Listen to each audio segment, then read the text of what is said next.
our agenda is approval of minutes for September the 21st and October the 19th. I move that we approve the meeting minutes for September 21st and October 19th. Second.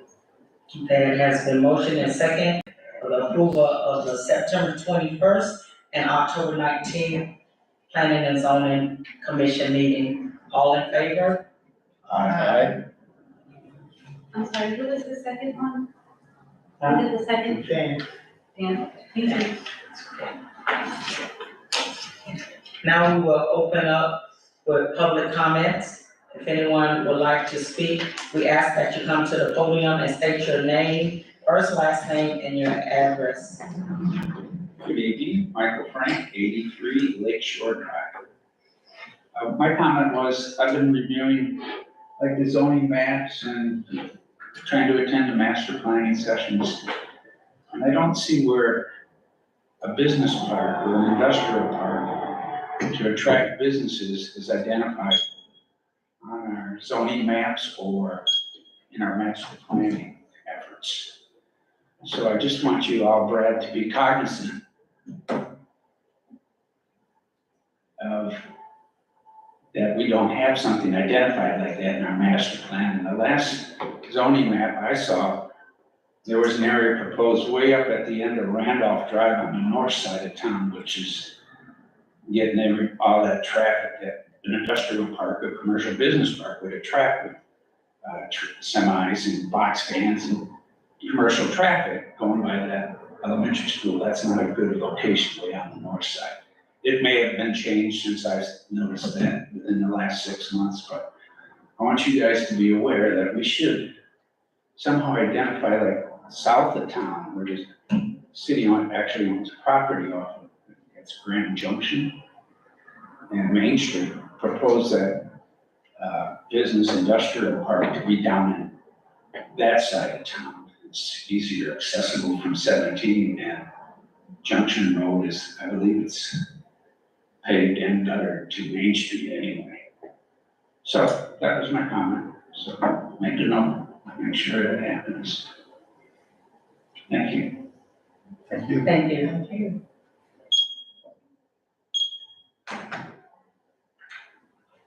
Okay. We don't have any more public comments, so we will move to, next item on our agenda, which will be new business. First, we'll have introduction of two new members, Robert Sher and Bradford Green. Maybe tell a little bit about themselves or something. Yes, and just briefly tell us a little bit about yourself. We'll start on my left with Robert Sher. Good evening, I'm Robert Sher. I started working for the city probably about 15 years ago now. I worked in code compliance, I worked for the police department. I also worked in planning and zoning as a zoning tech. So I've moved on to Volusia County now, where I work full-time down there now, and back here in Crescent City to take some of those lessons I've learned in planning and zoning and put into practice. Okay. My name is Brad Green. I moved here about 3.5 years ago, looking for waterfront property. I found a great 3.5 acre lot over here on Prospect Street. I've been building a house there by myself, which I thought was gonna take like a year. I'd be done. Well, it's going on 3.5 years. And I'm just finishing up the kitchen, so I should get my certificate of occupancy here by the end of the year. Anyhow, my background is I'm a physician assistant, and I practiced neurosurgery for almost 46 years.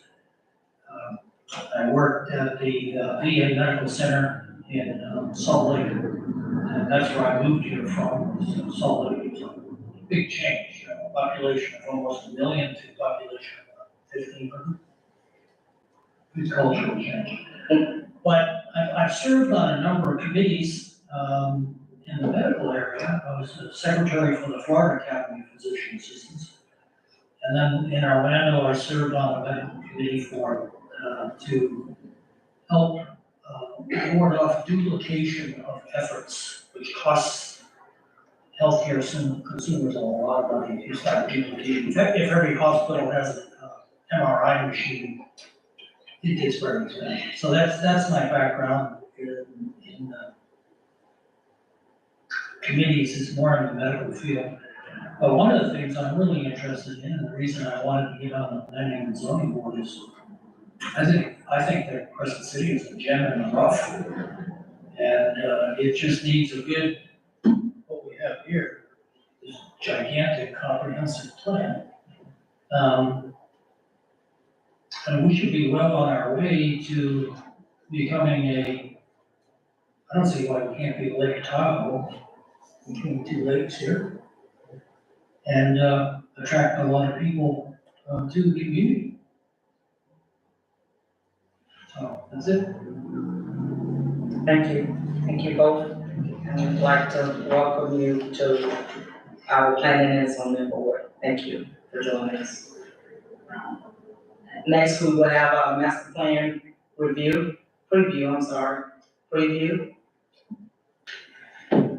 you, Madam Chair. This is the first preliminary report we got from the first phase of the sort of research we've been doing on the community and hearing input and all the way through to showing us some potential opportunity areas, we're calling them, floating some ideas for those areas by, and this is an opportunity to get feedback from you as the planning and zoning board, as well as take some more public comment. We had a public meeting last night. About a dozen people came. This is also on the website, available for people to look at and peruse at their leisure. This isn't the plan, and again, the scope of this when we're done is going to be the corridor, the 17 corridor in the downtown. So we're not master planning the entire town, just looking at how we want 17 corridors. So 20 years from now, I was looking like, do we want that to be anywhere USA, or do we want it to be distinctly Crescent City and downtown plan for it to grow and develop? And certainly the middle school side is a big piece of that. How will that be redeveloped? How will our Dale Miller headquarters site be redeveloped and so forth? So Benoit Banneker is here from Ayers and Associates to present the report to you and the opportunity areas and to hear your thoughts on it. Good evening, Commissioners. Good evening, Charles. Good evening. Welcome. Thank you. Can you hear me okay? From here? Very good. I'm not on the mic. Okay, thank you for the opportunity to present where we are on this project. I've met some of you already and on some of the public meetings. So what we have now is just a quick update on the process of where we are with this whole project. And then the real focus is actually to get your feedback, as Charles mentioned, on some areas that we've identified as potential, let's say, intervention areas to take you to the next level, focusing on 1792 and the downtown corridor.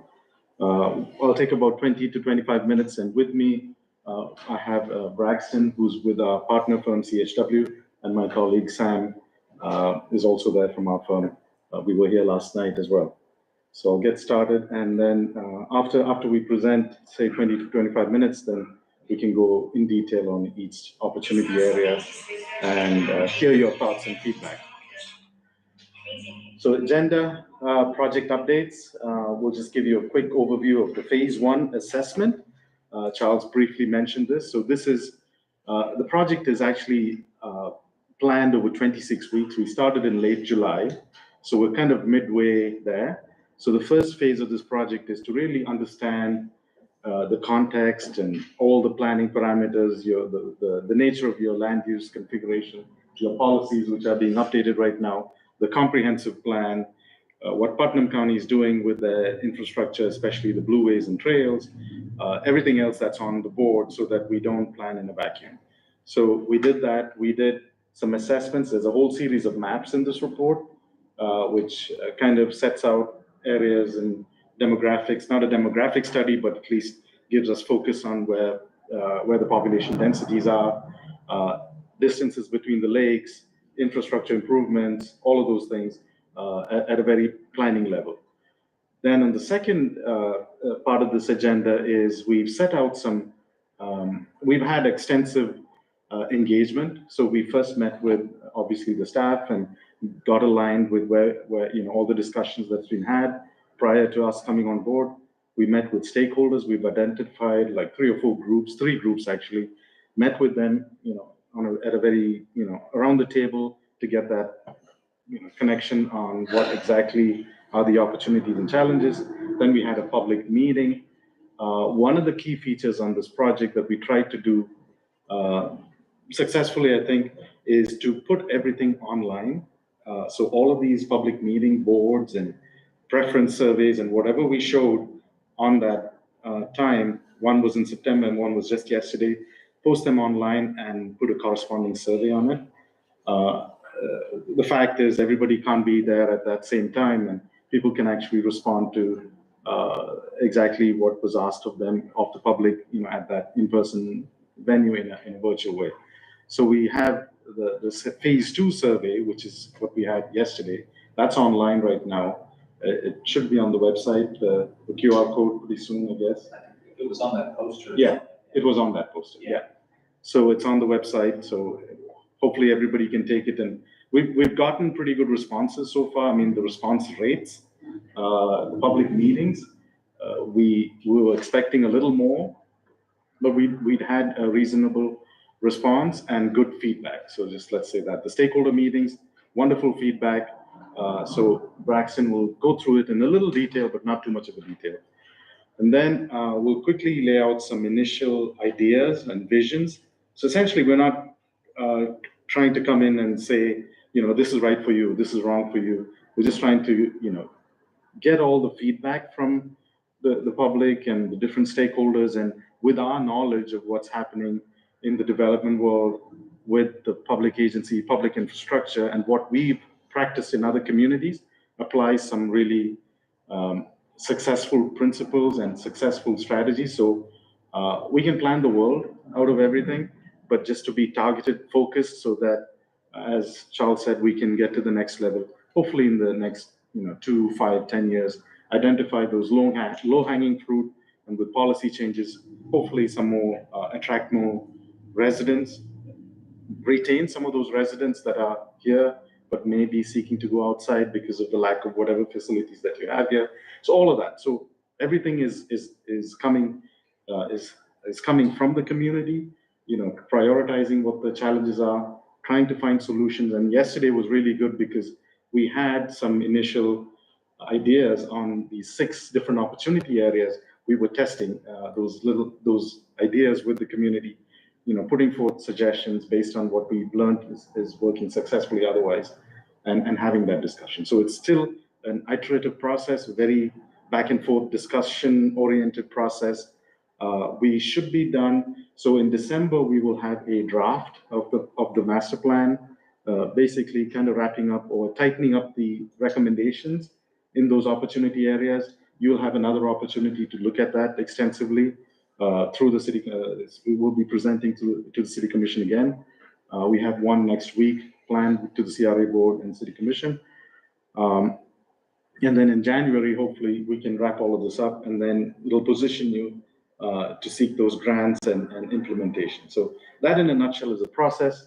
We'll quickly go through the slides. Project updates. So we've completed this phase 1 report.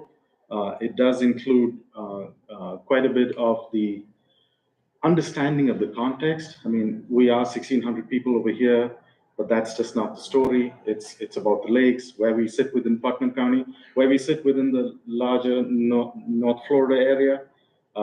We've heard very strong sentiments about the community's historic attributes, the culture of it being part of that citrus growing tradition, and then its transformation.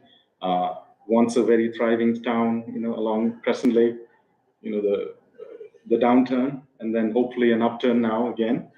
So all of that is captured extensively in this report.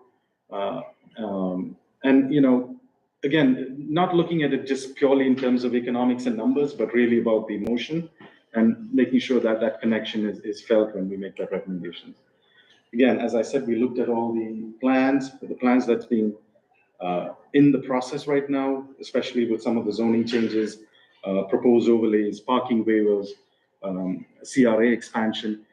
Essentially, what the end game for this plan would be, once we have some direction on the focus or at least the priorities of this plan and how we want to turn it around, it could possibly mean changes to your CRA plan. It could possibly mean tweaking of your zoning code to make sure that those recommendations can happen. So that's what that is. We looked at your CRA budget, your capital improvements plan, the county's bikeways and trail connections and water connections, and how that could be enhanced as an economic development tool for the city. Stormwater and utilities infrastructure, as you know, Crescent City provides stormwater and utilities and water and sewer for folks even living outside the city. So all of that and what the capacity is, we haven't made a detailed assessment, like engineering assessment, but we know that there is the possibility of looking at annexation probably in increasing the revenue and the tax base and making some of those aspirations that we want in downtown and other areas viable through that. Current development activity, we looked at that. There's this big elephant in the room with the Vallarta Bass Pro development being proposed over 5,000 acres. Nobody knows what it is, but considering that and considering the employment that may happen, and just in general with the economic environment and people moving to Florida, bracing ourselves for what it means to attract those other people that can actually make the city more vibrant.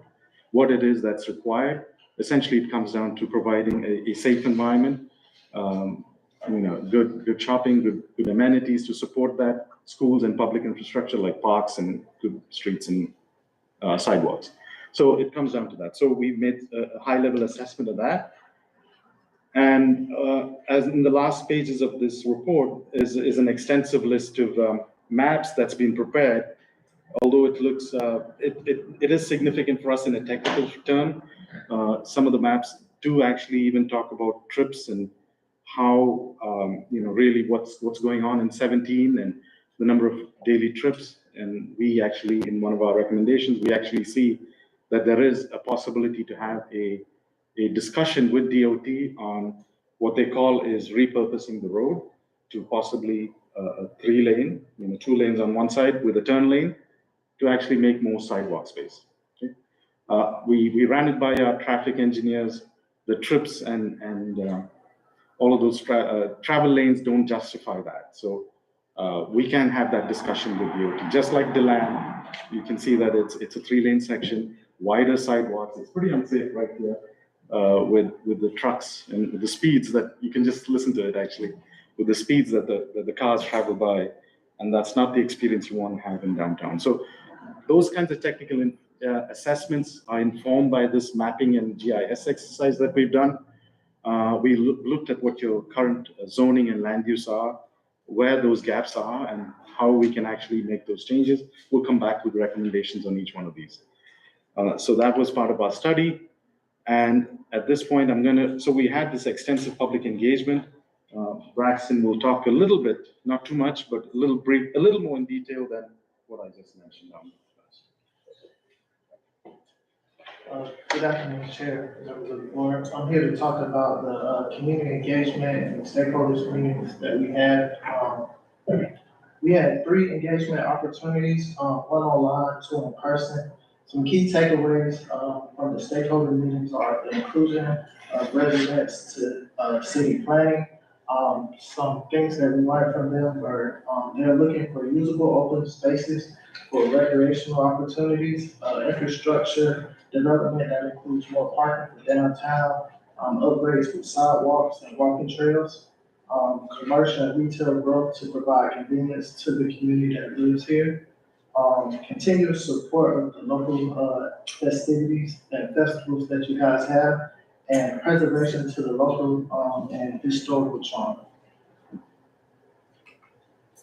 The first way we reached out to the community was the phase 1 online survey. To date, there's been 62 participants so far that I checked today.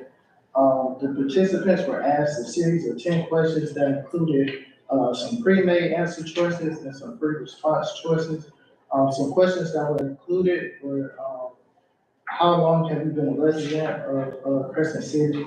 What's your favorite thing to do downtown? What would make someone, move here? Where do you do your shopping? And do you think the former middle, what do you think the former middle school should be? The results for the survey show that Crescent City is definitely a pedestrian city with a small town charm. The downtown area needs improvement and more resources.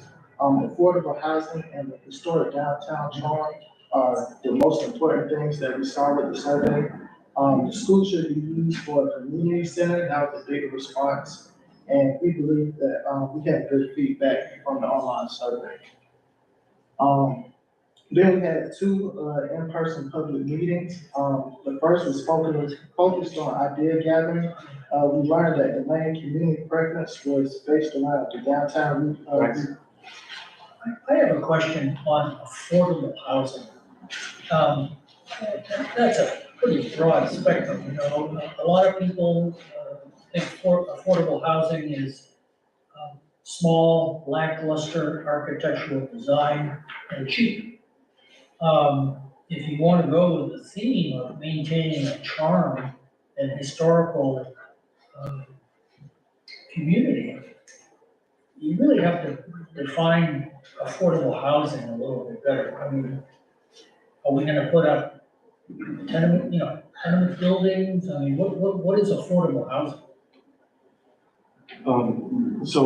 Affordable housing is, in this context, what we maintain is to have a range of housing choices.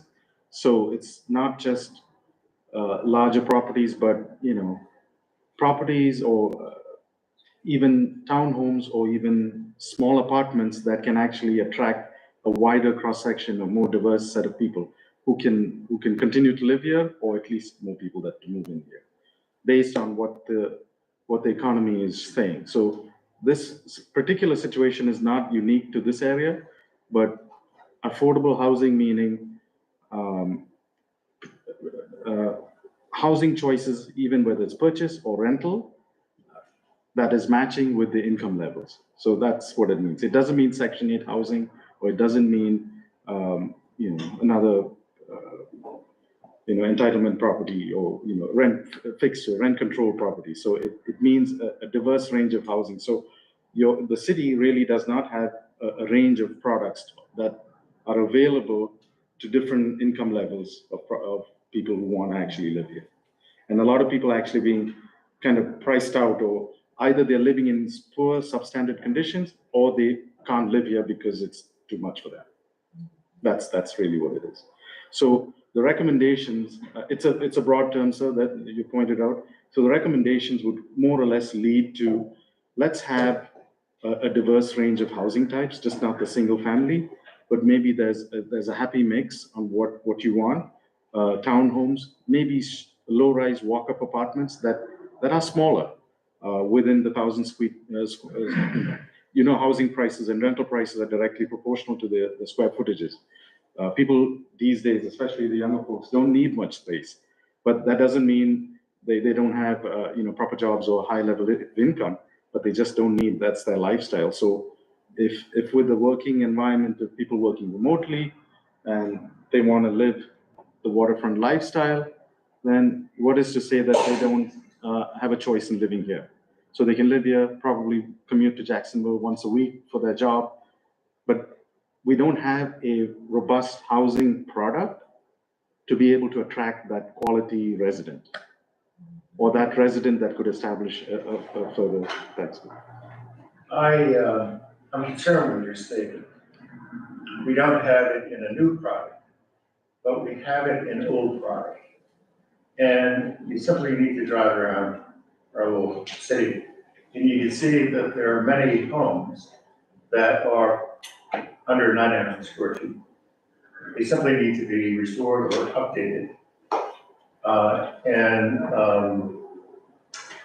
There exists a great opportunity for that.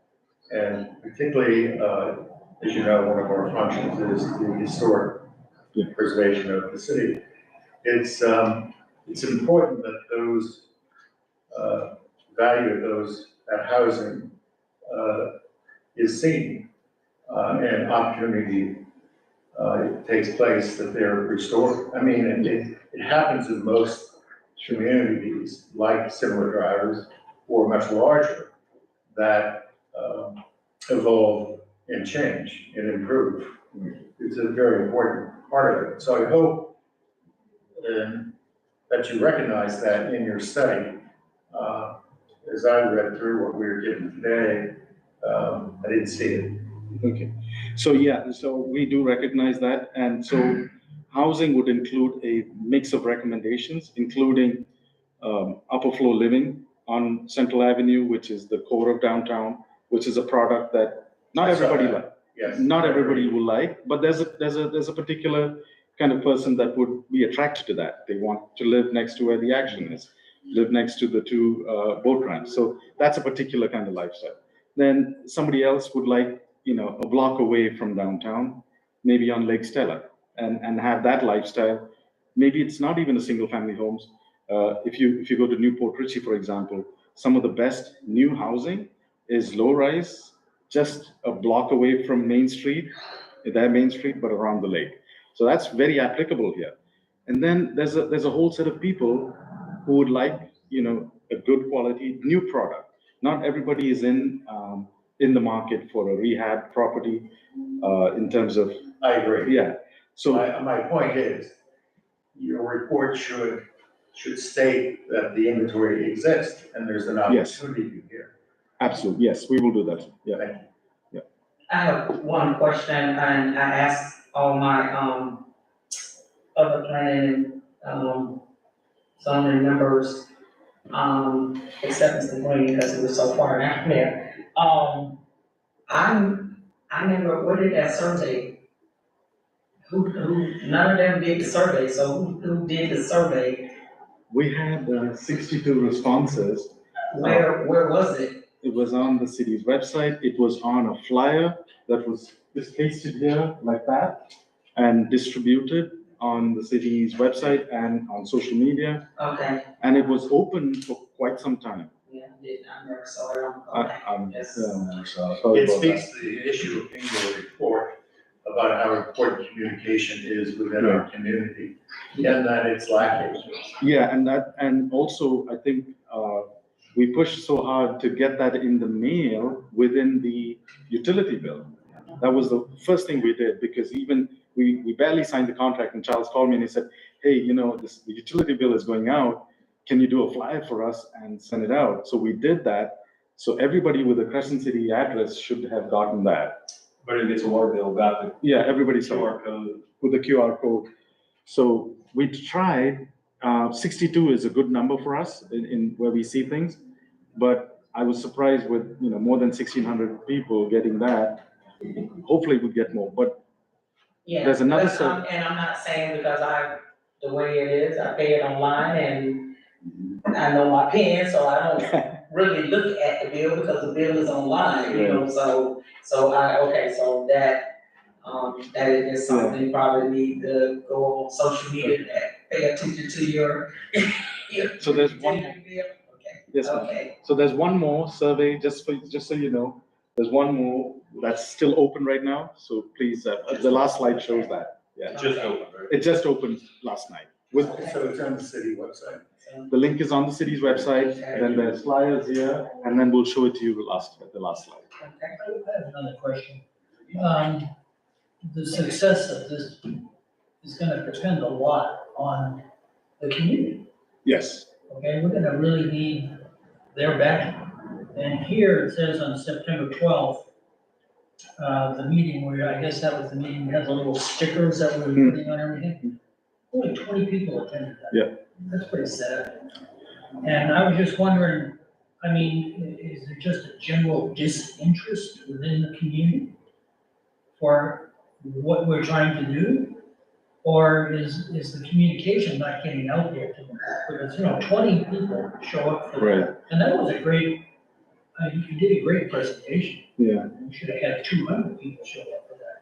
So is there any work in your planning to identify why there's a, lackluster participation? And last night was even worse. We had only 12 people. So Yeah. it's unfortunate. And from my experience, I think there's two reasons. It's in this particular case, I don't think it's the lack of messaging it out, because with that utility bill, everybody, I mean, that's the max. And then with social media and website, people, I think even in other communities, I'm seeing this so much. That's why we actually launched a virtual platform as well. We got 62 on that. So everything that you see. So for example, survey 1 was exactly all these boards, but on the website. We're seeing a little more of that, but I attribute some of it, my own, like our philosophy, we debate all these things in the office. It's really, I think there's information overload. There's too much stuff. Every day there's a blast or there's a push on social media, and people are kind of tuning out. I think that's what we attribute, the low responses at these in-person meetings. That's what I see. I'm seeing the same thing happen in all the communities that I work in, but there's a little more robust activity online. So it's unfortunate, but I guess that's the new way of people, how they consume information. And in a way, it's okay. Sometimes it's not okay because they don't understand the context. You're reading stuff, how emails can be so deceptive. You don't understand the tone and have that engagement, but people are more comfortable with that. And so we'll provide that. And that's what we're doing here. And we're not forgetting about what we already have, but we're talking about the potential for growth. So just to clarify what you were saying in reference to the housing, just based on the survey and what people wanted to see and what we currently have. Because we do, if you look at apartments, they're income based, and so it is an issue, especially, we work in education, so in order to get educators here, the common complaint is there is no place to live that they will qualify for that is affordable. So I don't know if that's what you were, saying, like we need to, as we grow, hopefully there's the potential that we can have more of a range that will fit the needs of multiple people. I mean, yes, we have the historic homes and we're in the process of trying to come up with some ways to restore them, but we also know that there's a need for more. Right. Yeah. Absolutely. That's really, you hit the nail on the head, because actually what rooftops is what drives the whole downstream. So that supports your businesses, that supports your schools start performing a little better, your parks start improving because your tax bases now increase, and then you can start investing a little more. Pretty much most of your downtown and 17 corridors part of the CRA. So whatever that increment will actually fall back within your investment. And with all the natural stuff that you have, it's just, when we first got here, I told Charles this is a little bit of why isn't this sticking? So I think part of it is the community, as you pointed out, sir, has to be aligned. And I was asked this question yesterday as well. Why is this not, moving to the next level? It was, if you hear some of the discussions from some of the older folks that came into the meeting, it was a wonderful place to be. There was events and there's, homecoming festivals, and stores were thriving here. Even Charles was here in Palatka 10 years ago. It's kind of gone down, but we have a feeling it's going to go up again pretty soon. It's about alignment. I think if the community can align, you can plan till you turn blue and in the face, that you can do everything you can. But even when I can say that from a perspective of grants, we do a lot of grants. When the federal government or when DOTs look at it, if there's a strong collective voice going forward to a particular request or a particular intervention, that has a better chance of winning. So I think it's just aligning. It starts here, and then the commission, and then Well, yeah, so our first public meeting, we learned the main community preferences were based around the downtown revitalization, lakefront activation, and again, affordable housing. Excuse me, sir. Yeah. Could you speak louder? Yes. Because it's difficult to hear you. Yeah, okay. Thank you very much. affordable housing options and preservation of the small town charm. The second was focused, on the vision and opportunity areas, focusing on the initial ideas presented from the first meeting. Like he said before, about half of the attendees came to the second meeting. So, but these are some of the main topics that was discussed. Yeah, this is just hot off the cake. I mean, it just happened yesterday. We had 6 different opportunity areas. We had boards up in the room, as you can see in the top picture there. And a few of us over here were at that meeting. So the first opportunity, so key takeaways from the planning process really was lack of amenities, shopping, grocery, just the basic stuff that folks need is not in town. People have to drive away, Palaco, DeLand, across to Palm Coast even. Poorly designed and connected sidewalks, inadequate space for events. That was the second one. Unattractive downtown core and housing opportunities. So a lot of people who moved here in the first place, saw all of this, but there's no decent or quality place to live. So that is a real issue. So underdeveloped lakefront area and park system. So you have all these natural amenities. We have some boat ramps, but what more can we do to make it more inclusive for children? My colleague here was like, where are the children? So all of that, it's just different age groups. It's trying to be as inclusive as for folks that are not in the room even. Like, we have public meetings. There's a few people that come every time, but we need to also be mindful of the majority who have certain needs and requests and demands that to be able to accommodate that. Lack of identity, and you can actually see that on the 17 corridor. It's just turning into Anywhere USA. So how do we pull that back a little bit, at least in the downtown core, reinstate that identity that Crescent City has?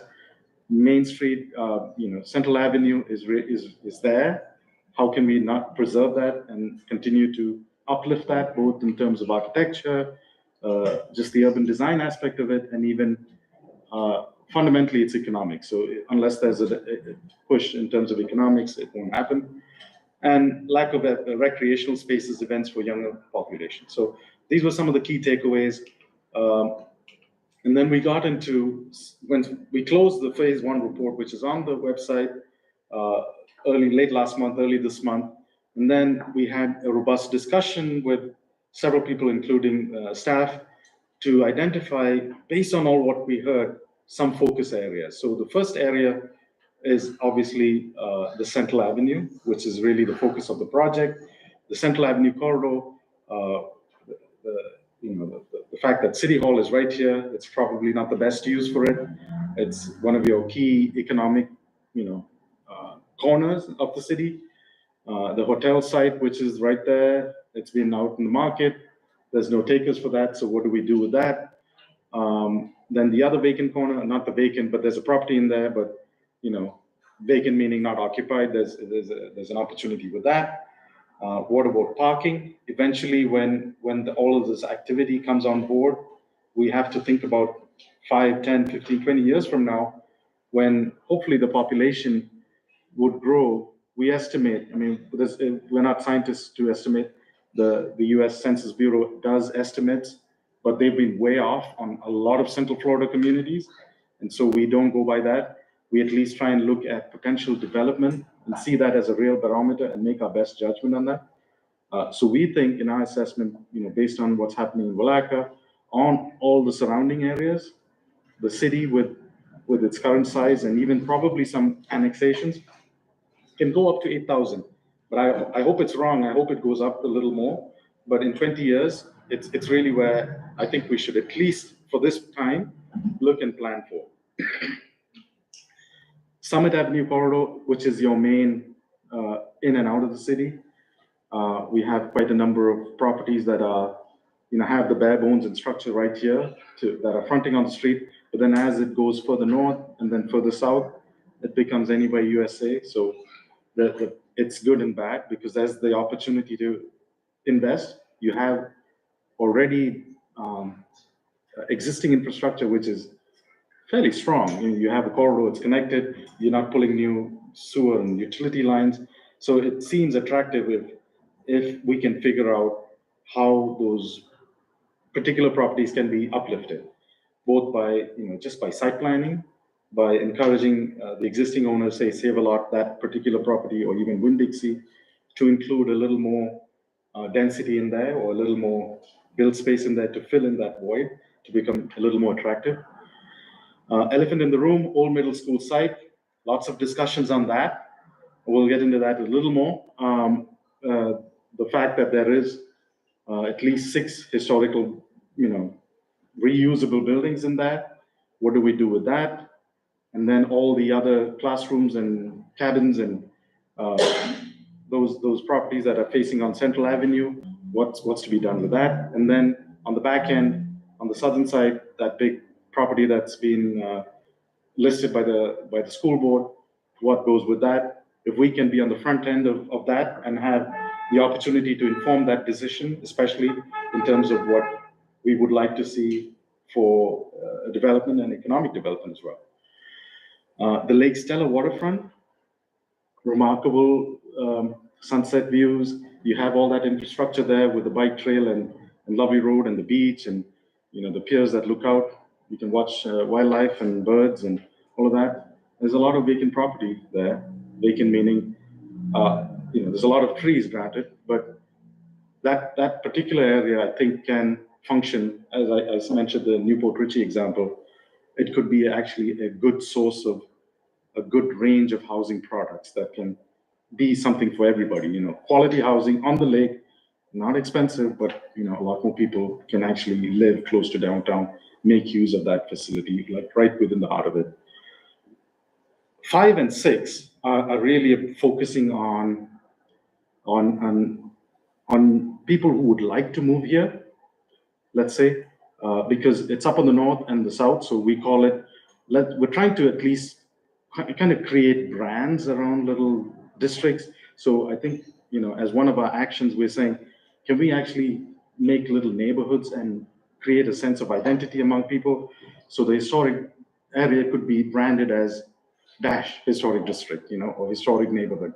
Likewise, for 5, we think there's an opportunity by the Save-A-Lot property and the Winn-Dixie to call it an uptown district center. So it's a little more robust in terms of providing new shopping experiences. And if you've been around in some of the other communities, you'll see how, a Publix, for example, has within the parking lot some kind of residential in it. So it's low floor apartments or even senior living. That's a successful prototype that's been happening. If we can make it safe enough and designed and appealing enough, the Winn-Dixie lot actually sits on some of the best property. It's so elevated, 180 panoramic views of the lake, and it's just a blank wall of Winn-Dixie. So all of that. So we want to encourage different housing products in that, and create also an environment where new shops can come in and new residents can come in. Also, there was discussion about an emergency health center and trying to attract some kind of medical facility, and with that comes jobs. So if we create that new environment, and then Fletcher Park is right across the street from there, that becomes their neighborhood park. All of a sudden, you have an alternative to downtown, and then another kind of pocket, downtown and uptown, that are providing for 2 different kinds of requirements, for 2 different, and the school is on the other side, on the west side. It's easily accessible, so it becomes a viable kind of proposition for somebody looking to live here, especially supposing the Bass Pro Shop comes in with whatever employment they have. We all don't know what it is, but a middle-income person, wanting some decent schools, a decent shopping environment, some parks. So that would be an area that, someone with young children and families would look at. And the last one is the Southside Neighborhood Center. It's right on Junction Road. That's area number 6. We think with the RV park and all that vacant land there's an opportunity, at least for a neighborhood center, with a nice convenience and gas station and whatever functions that require for the south end. So these are the 6 opportunity areas we've kind of identified. We solicited feedback yesterday. We would like your feedback as well. We want, if possible, if there's other ideas. There was a lot of great ideas mentioned yesterday, which I'll go briefly into. Yes. Before, you can go back to the previous slide, please. So, under 3, Old Middle School site. Yeah. You have mixed residential, and then you have a marina waterfront activity. Yeah. But I'm surprised that you didn't state the possibility, which many have voiced, of placing the city, county, and police or sheriff's activities there on that site, because as you heard firsthand, Okay. It is something that's highly desirable for that location. So- And a lot of the community is. Yeah, so there's been discussion on that, and we think there's a civic function to that area. However, for the police, fire, and the government function, Go ahead. that's probably not the best location. You'd rather have that. So what we'll see on the second opportunity area is something along on Central Avenue in the vicinity of where the county government center is, and the fire station. And, Charles is seeking a grant you'll hear from him to redo the fire station. But that area is actually more conducive for purely for economic reasons as well, in addition to just, the right location for that activity. Because a civic use is So considered not the highest and best use for that location. So you're going against what many have voiced their preference on it. well, And, also, on your comment, I believe the location of the fire department is excellent now for disbursement. And quick response. But for city and county government, I don't see the benefit of being on 17th. Now, I'll wait for the opportunity for you to do your presentation. But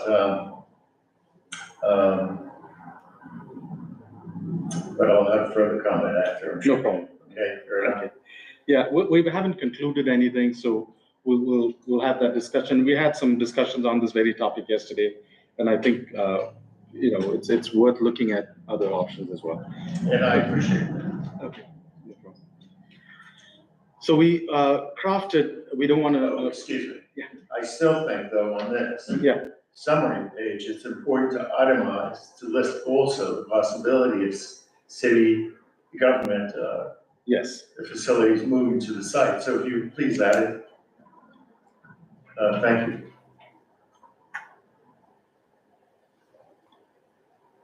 Okay. So as part of the process, so we concluded phase 1, we got all the feedback, we formulated some overarching principles to guide us. Otherwise, it'll be just shooting in the dark, what are we doing?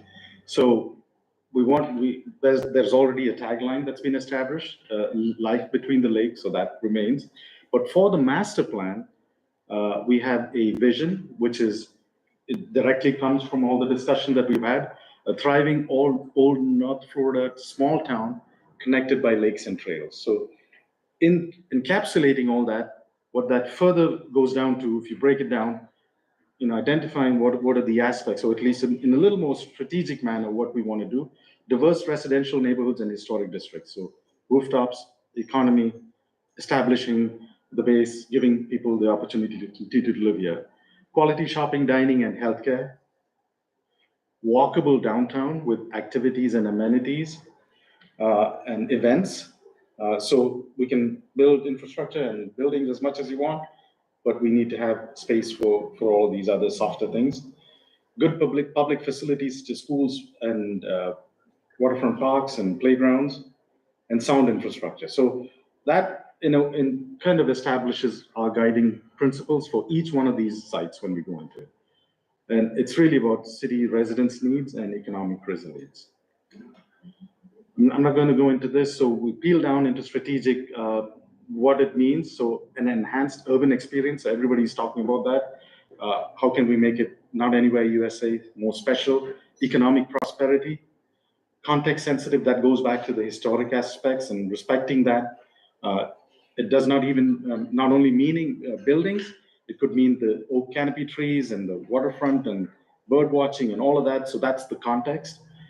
Robust mobility networks. It's about the ability to get here and leave, move out and come back, not just by cars, but by bikes and by golf carts and all of that. Tactical urbanism is a good term, but not a good term. We got some flack yesterday for that. It's too complicated. So we'll take that term out. It's about those quick wins and how we can do on interim use, for example, on certain sites that we can have murals and pop-ups and events and things that will actually create some buzz, not just on social media, but really some activities that people will feel a sense of pride and all of that, some quick wins to help, get that thing moving. So encourage what we call placemaking, low-cost urban design solutions, have some artists camp or events, tagged on with your food festivals and things like that, just to get some quick wins. It could be, Christmas decorations over the winter, certain aspects of promoting that, and resilient redevelopment. So it's just been targeting, residential in certain areas, commercial residential in other areas, upper floor residential in this area. And so, that focused resilient development. So, Excuse me. So I just want to bring something up. So we got this very nice package. Yeah. And I assume it was produced by your firm. Yes. And it's nicely numbered. But I can't follow, you're not following this by page 1 and turning through. You're sort of jumping about. He said he was just giving us some oversight of the Yes, plan. but my point, yeah, so are we going through each page No. later? No. Okay, so, I've made notes Okay. of many of the pages. So when you come to a new page, can you give me the number of the page? So that's different from what you're seeing here. So we're not Well, on presenting. this page, but on many of the pages you bring up, it's included here. So all of this is new content. It's not included there. So all of this is since that. Oh, So this is not in- worthless? No, that's the assessment. That's the first part of it, which informs this part of it. And that's just a breakdown, just simplifying what's. You're giving a summary, The correct? summary is, The summary of that is all of this has ended here. So all of what you have there has ended there. So now So my point is, Yeah. when do I get to my questions that I have on each page? we can do it now, or we can do it after I finish this presentation. So this presentation is a summary of that, which is already done. Right, And then trying to get your input on the opportunity areas, which is really what we want to do over the next phase. So that's the study and the baseline. So that's not the plan. So that's the data that informs the plan. however, this is our first look at the data. And I have questions on the data. Okay, And of course, that's the first step for us, okay, is looking at the data and then looking at the concept. okay. It's up to you if you want me to, If you want to go through your presentation, I'm fine with that. however you want to do, man. It's up to you. Please continue with your presentations. Okay, we'll Yeah, we'll we can. go through it quickly. Yeah, then I'll bring up my questions. Okay, yeah. Great. Is that Thank okay? you. Okay. So we went through that. And so the first one, obviously, Central Avenue, I already talked about some of the key concepts on this one. It's about, housing above the residential, above the commercial, event space where we can. So we've marked out the blue on that corridor is really about the upper floor living. We think that also there's an opportunity for parking.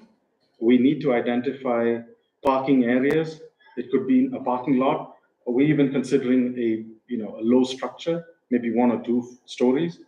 That, it's not gonna happen today, but when you build out to some sort of capacity, we've seen over and over again, Mount Dora, wherever, all these small towns will face this situation eventually where some of your commercial activity, your boat ramps and where there's peak activity, we will need some kind of an extensive parking area and possibly a 1 level or 2 level parking ramp. So where that is, so we have different ideas. We talked about it to people here yesterday.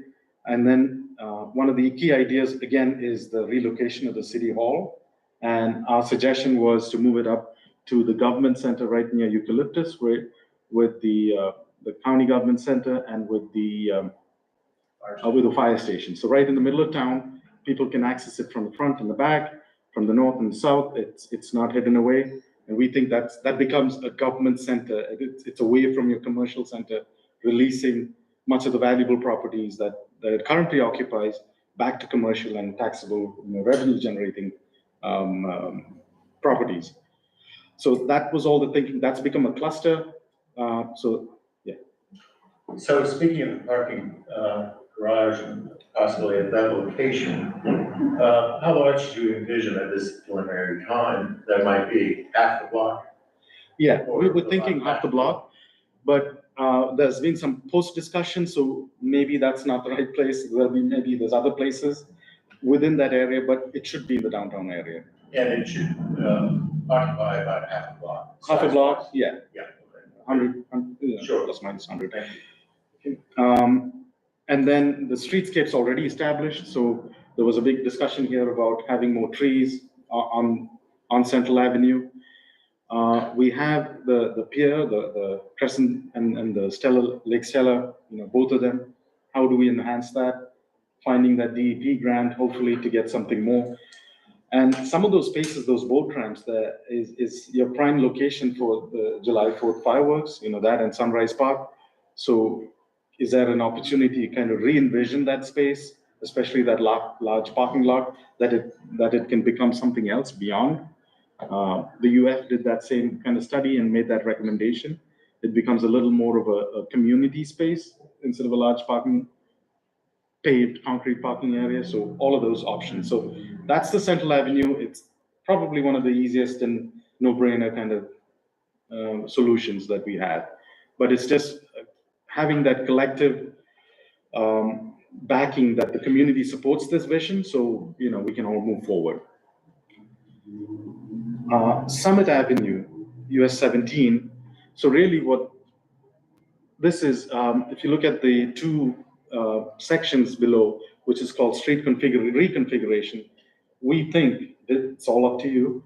There is a good possibility for us to have a fruitful discussion with DOT on increasing the sidewalk space. Right now, you have 5 lanes here, 5 laning meaning 2 lanes up, 2 lanes down, and a turn lane. So with severely, you can look at the speed that the cars are going by over there, it's purely because of that. And from every traffic standpoint, I told you before, it's 3 lanes up to the north end of town, Vernon, and then 3 lanes up to there. For some reason, it balloons out over here between Vernon and the street end over there. There's no reason for that. If the commission feels strongly about that, I think it's a viable option. It actually takes your downtown back to what you want, a more pedestrian, walkable, everything that we heard back from the community. That's something that you should seriously consider. There's 2 options for that, a 3-lane option and a 4-lane option. A 4-lane option would mean 4 lanes with no turn lanes. So the person on the inner lanes would actually wait till that happens. We don't recommend that, but the traffic, the flow over the next several years doesn't even come close to warranting anything of a 5-lane that we have.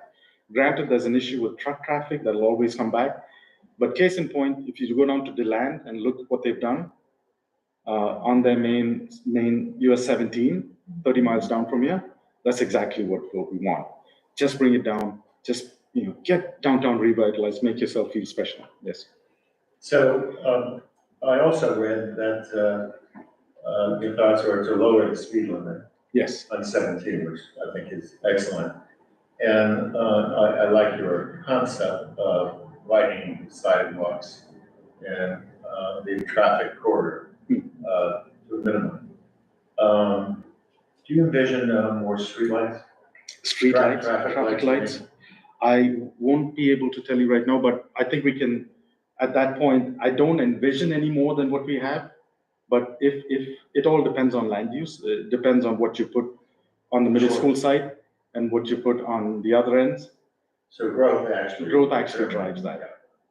So, yeah, so I think a 3-lane option is better, my personal. And then retail gateways. So again, going back to what the community said, identity, how can we have some kind of that's Lakeland, by the way, those little features that can designate a sense of arrival. We think it's 10 blocks, really, your downtown, 2 blocks south of Central and 3 blocks north of Central, taking you all the way up to Eucalyptus, which includes the church there. But that's your core downtown. So 5 blocks, 5 and 5, 10 on either side of the street. If we can create something special, it's sizable, it's not too big, but the whole corridor from Vernon all the way down to where it ends, where it balloons out, could actually be 3 lanes. But the special treatment would be in that 5 blocks. So those are some of the main ideas. Tactical urbanism that word will go, but really it's about creating those special kind of, recognizable, oh, that's Crescent City, on that blank wall, on that facade, on that street corner. We have that in front of City Hall here, but it should be the other way. So all of that. Middle school site, a lot of discussion on this. So a key conclusion yesterday was really those 6 buildings. Let's say, like we pointed here, we could actually say this is block number 1, this is block number 2, and this is block number 3. If you want to peel it down for discussion's sake, and this has a big impact on the ultimate reuse of these Sunrise Park. So the discussions yesterday and what we feel is this particular block could be made or could be turned around for active redevelopment, meaning a mixed housing product for someone who would like the waterfront lifestyle, would like the downtown lifestyle. So within that, we could easily put about 100 units in there, or even maybe 50 to 100 here. I mean, depending on how you want to go and how much density you want to pack. But that's a real viable proposition. This could also be in the interim, and another interim use, like for events, for entertainment, something that, with the 3 Bananas and everything up the street, down the street from there, while that solicitation and that application comes through, it could be something, a temporary feature, a temporary, you can hold arts festivals and all that. Which a lot of places are converting back to that, apartments upstairs and businesses and everything, Yeah. like that. So you envision on Central, perhaps retail on the first floor, residential on the second. Yes, that's the crux of that. So this could also be, in the long term, one of the options for a parking area, considering all the activity that's going to happen here. So this is the second block, which is the historic or a preservation kind of area that's come out very strongly from the community.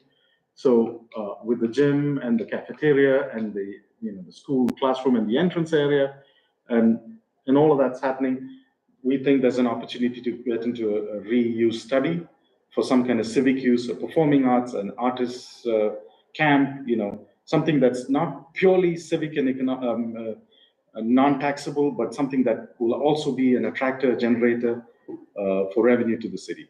We have a strong historical Yes, preservation we- society. yes, And yeah. of course, yeah, that attracts great interest. yes, and making it more viable in terms of actually drawing more visitors. And all of this can, I think, in our opinion, all of this can actually reach its full potential only if there's a parallel promotion and if there's a parallel kind of networking with the State Historical Society, or even at the national level, that this is a destination that you want to be. Have you had the opportunity to tour the facility? Not inside, but outside, yes. hopefully we can arrange some pretty soon. I think the school board is pretty, yeah.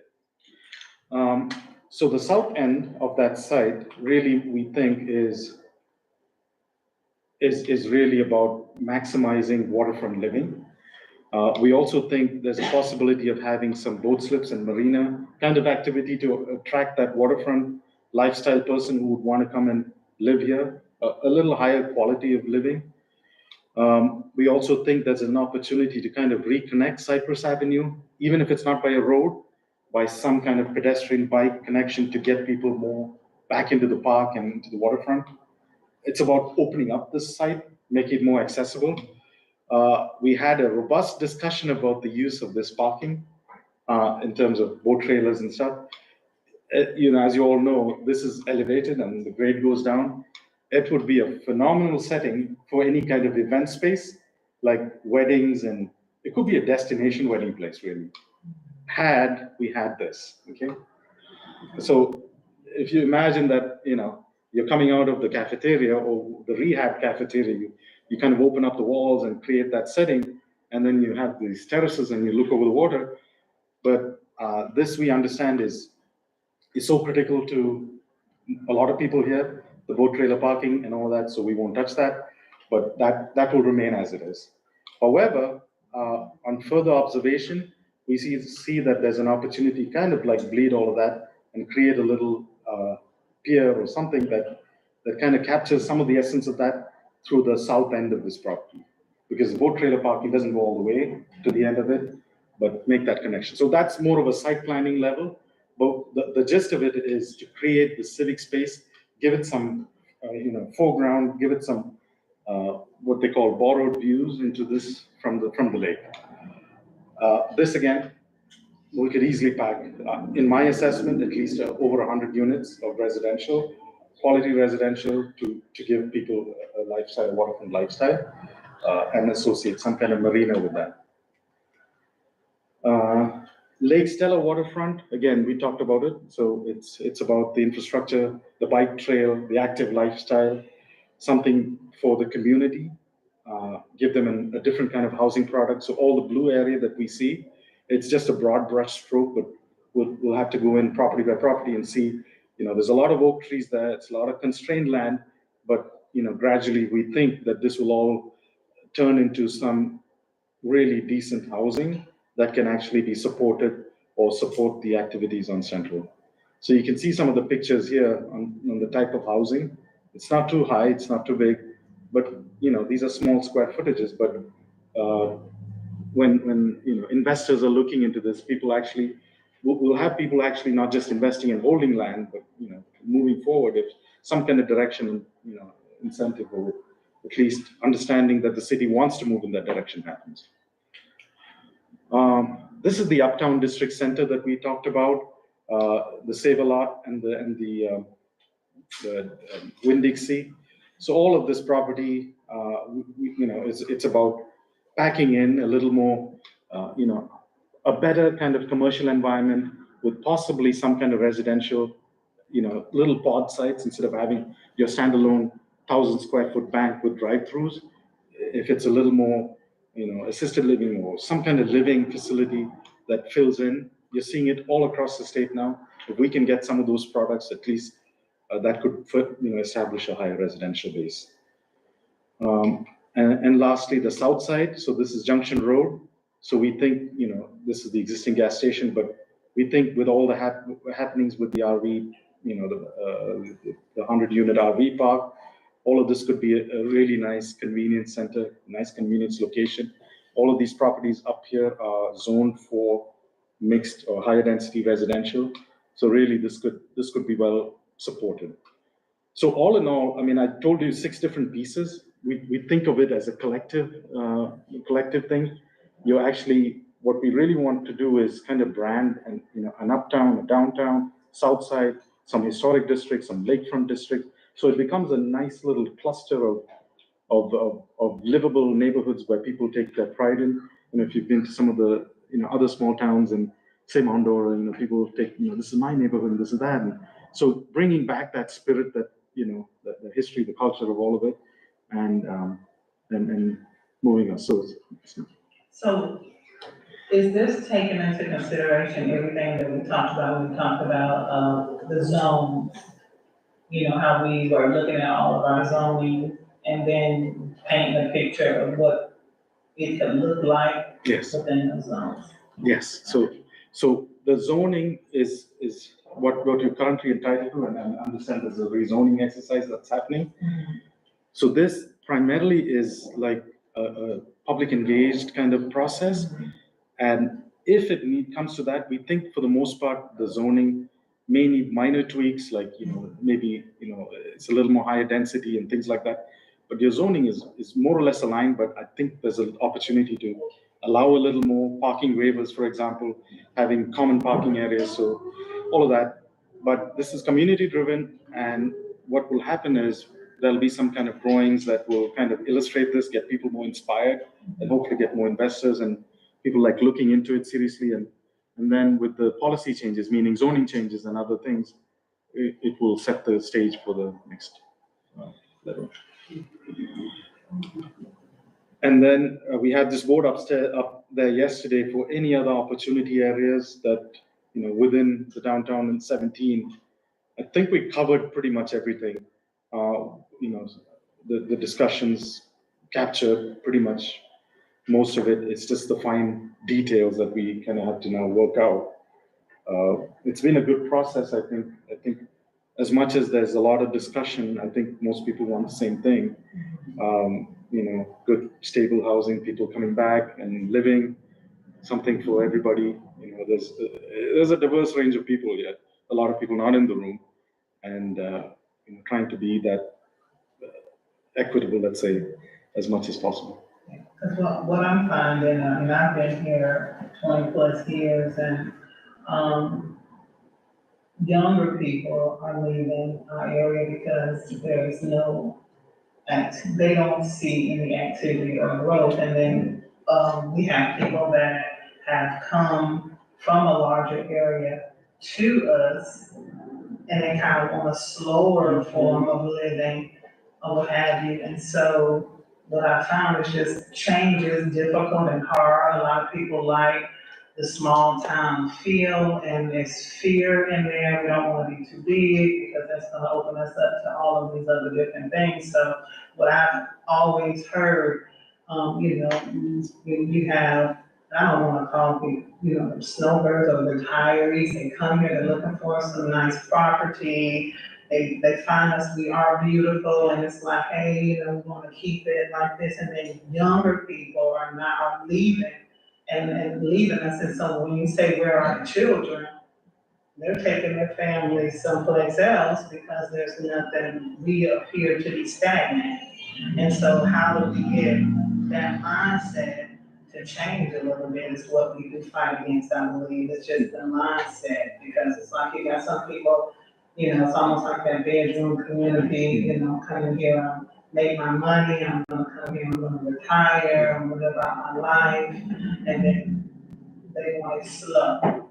And so I'm excited about what you are proposing, because I'm still younger people. Yeah. I'm in my 50s, but I still would like to see, something, a little bit more. Yeah, when our children come home, I'm from here, born and raised, we want our children, when they do come back to visit, to have something, to look forward to. They don't have to go to Jacksonville or go to Orlando, or, it's something that is going on here for them to enjoy as well. Because most, like she was saying, she come here, her husband was from here, I'm from here, and we watched the cycle of our children just leaving here because the plans they never include young people. And they always include people that's moving in, like just everything she said, that want to come here, make their money, been in a fast pace community, and they wanted to come here. Because if you look at this place at 3:30 in the afternoon, it's a dead zone. Yeah. It's ridiculous. And it was not like that when I grew up. That time of day in the afternoon, 5, 6 o'clock, it was busy. As a child growing up here, this place was busy, this way and that way. But now, you're like, oh my God, it's ridiculous, yes.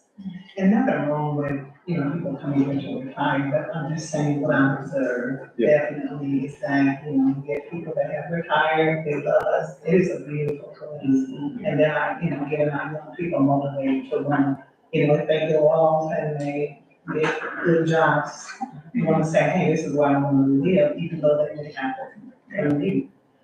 But making this a valuable area for them to do that and to have some growth. Yeah, I think the remote working is helping. That's probably because a lot of people have now options to live, and those children can actually continue to live here. They don't have to go to Jacksonville or Tampa to find a job. And also the schools, as much as they say, well, people go to the schools and live there, but I've seen firsthand how if we can establish a stable resident working class population, the schools will improve because their children will go to schools and that school will improve. It'll take time. And it's not, schools, people are coming there. It's, if you provide enough safe an infrastructure and then those requisitions that go to the state of improving that school because the school is now vested in more people, right? Those get a higher level of priority.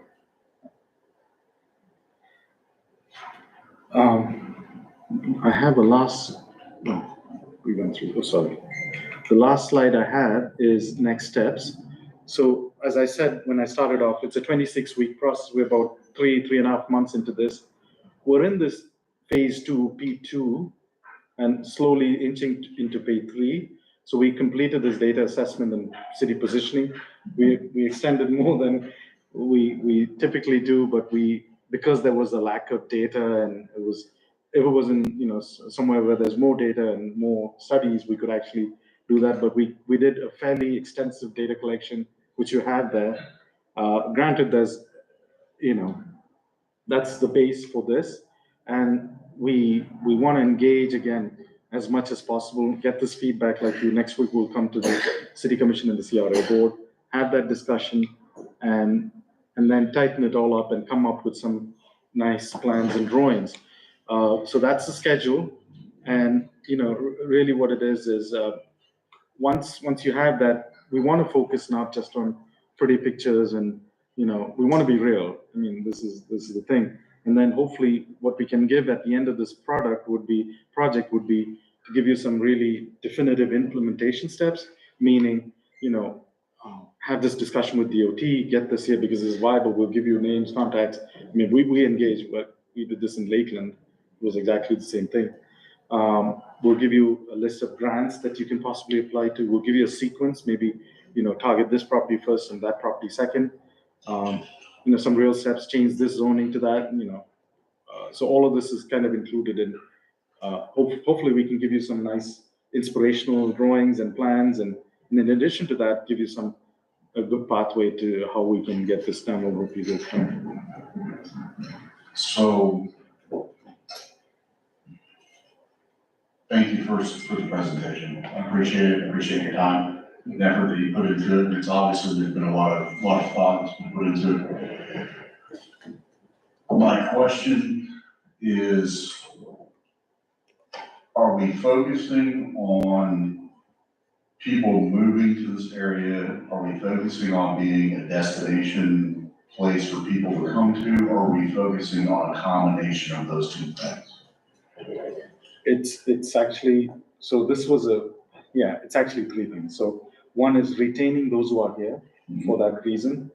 Second is attracting those who could potentially move here, not going out and canvassing and saying, hey, come here, but those jobs that we think may happen, the Bass Pro, we want to get on the front end of it and make sure that, those working communities can actually consider this as a viable option to live.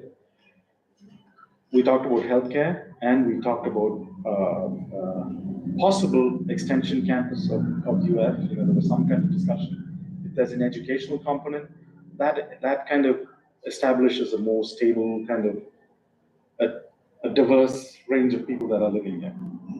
So that, and then in terms of destination and events, the people take pride in the events that are currently there, but nothing beyond what's offered in the lifestyle of waterfront activities and all of that. So you're not going from 80 to 0 to 80 on, or 180 on the events.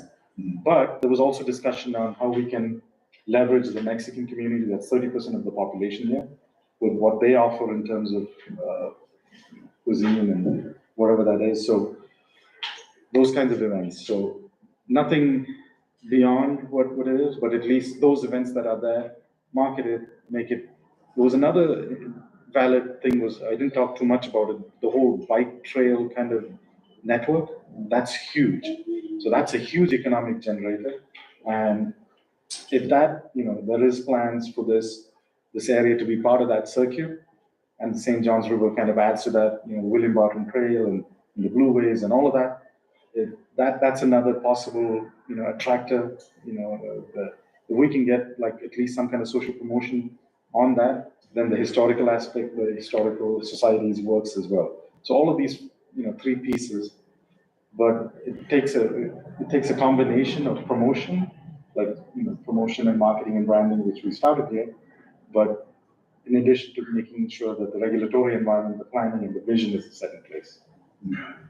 Second question, or another question I have for you.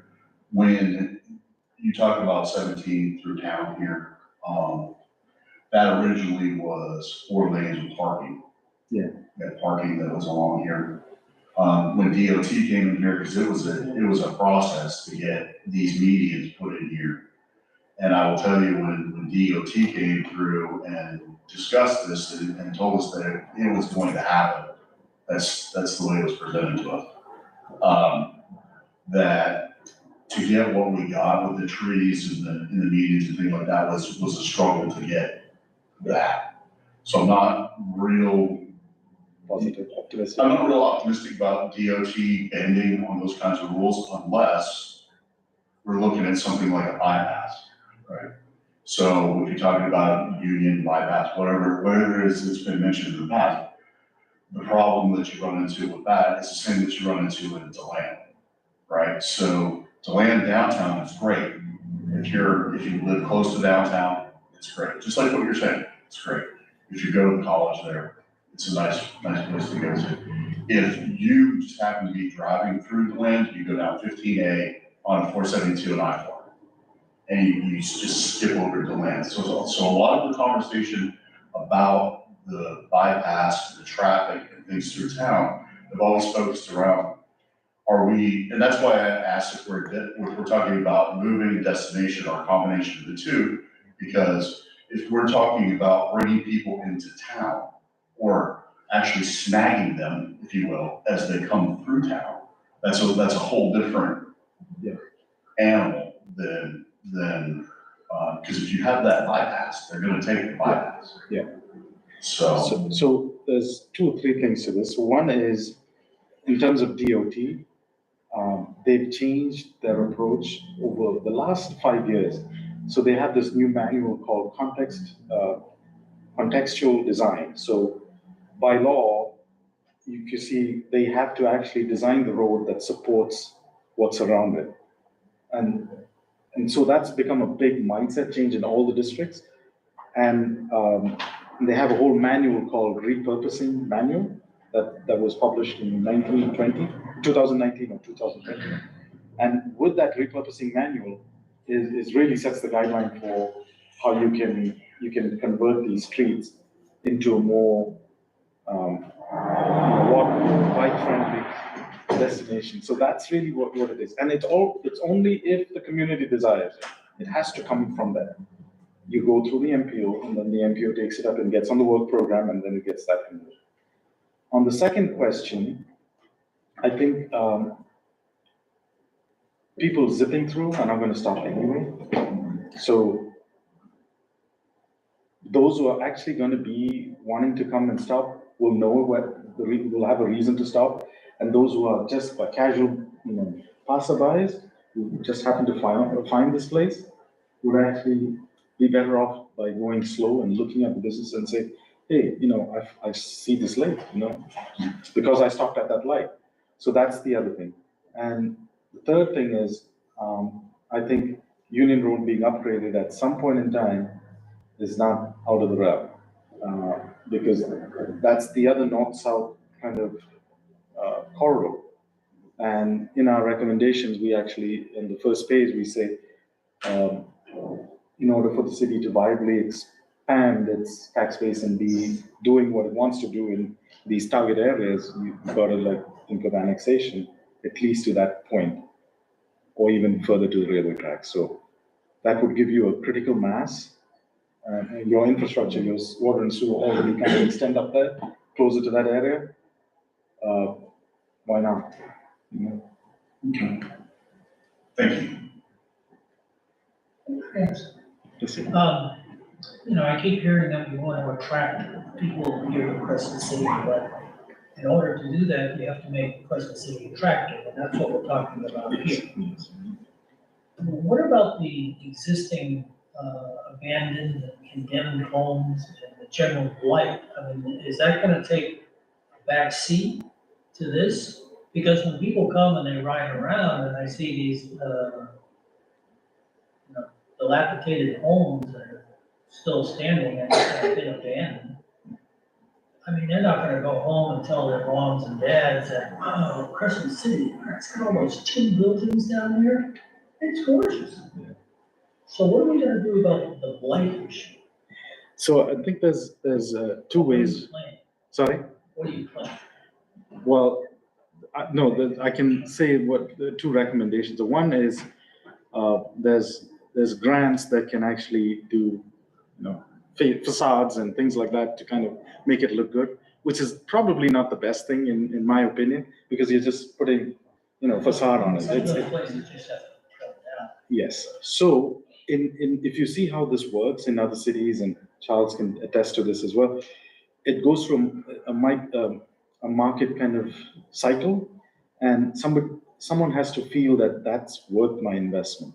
And then it goes through a process of either restoring that, and if it's not economically viable to restore that, then gets turned around. Because it's about, not just economic viability, but just the nature of the structure, whether it's worth preserving or not. So it goes through a natural process, as with any redevelopment. Some are kept, and some there's an intrinsic value in it. It's got to be kept because that's what defines that street or that defines that place.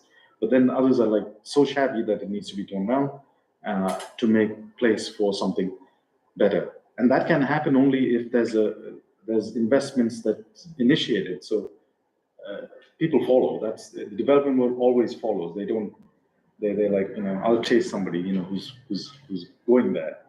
Also, part of this we haven't talked about is the redevelopment plan update.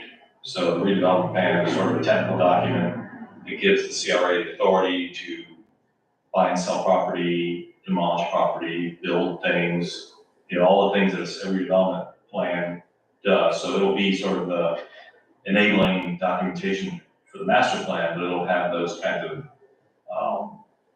details in it in terms of being able to address slum and blight. That's the primary function of the CRA. I just have a question. You said the city has plans of buying. Can the city actually get involved in real estate, buy property, repurpose it, and then sell it for a profit? It's more difficult for a city. It's easier for a CRA to buy and sell property, and lease property, and have a property for lease. When a city sells property, they have to do, I think it was, what's the announcement called, 360, basically put it out for bid. It's a very cumbersome process where the CRA can just work with realtor and buy property, sell property. Much more nimble than the general fund is, to put it that way. So, I had a question. There's a house next to me. I think it's 515 Prospect Street. And it's an abandoned house.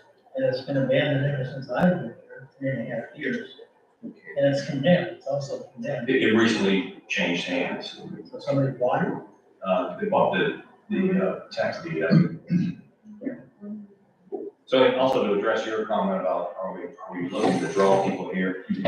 My approach is always, make the community a great place to live, that's growing, and people will be drawn to it. So that's always a focus. So, I don't look at, gimmicks that, let's put a carousel here where everybody sees it, pulls over. Things that make it a great place to live and be, and that's growing, and then people want to come there and check it out, and hear about it. It draws more people to live there. It's a great place to live. Brad, let me just follow up on your question on your neighborhood house. It's in such bad condition. It was recently listed for sale, and it's under contract.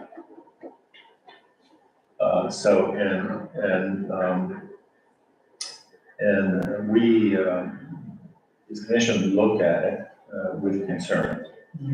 And as Charles said, evidently it was sold, for back taxes, and then they in turn are splitting it. So my understanding is that if anyone were to restore it, they'll have to pull permits and possibly bring it up. We're gonna have to rewire, replumb. And he knows that, because Oh, he gave I me mean, that's, But that's part of doing a house, I mean, that's, it's cost prohibitive. I know, building my house, it cost us, billions, but. Well, the good news is there is action on it, so one way or the other, we'll find out.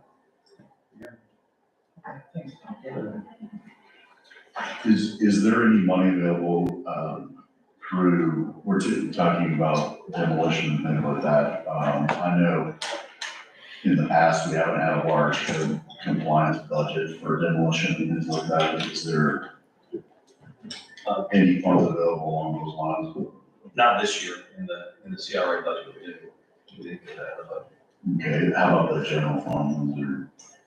nothing identified for demolition. I was just wondering where code compliance was falling, we're talking about, combination homes and things like that. There's a small budget line under the code enforcement department, that she uses, but we haven't used it, like, in terms of cleaning something up and then using those funds and then recouping it, that sort of thing. Okay, so no abatement funds or anything. This is the concluding slide. That's the survey. Can I have those sheets ready? So it's still it's open. It opened yesterday, and all the boards that you saw is available. We're hoping we'll get more than 60. So a lot of good discussions. How long will it be available? Till the 13th. Oh, great. So 2 weekends. It's usually 10 days. but you can maybe come to the month. Oh, sure.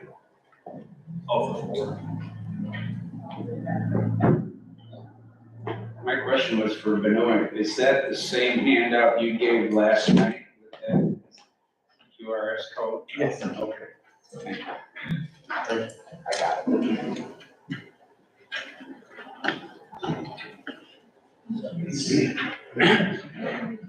So should we?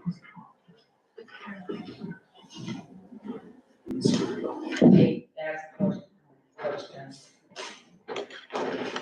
Your presentation is over. Yes. Yeah, so I can go through mine. Yeah. Yeah. Yeah, okay, I'll try to be as brief as I can. First, let me bring up, what we heard in public comments. What is the status of the possibility of an industrial park? Is it in your consideration within the city limits? Not within downtown or the US 17 that we're considering. Not within the city limits.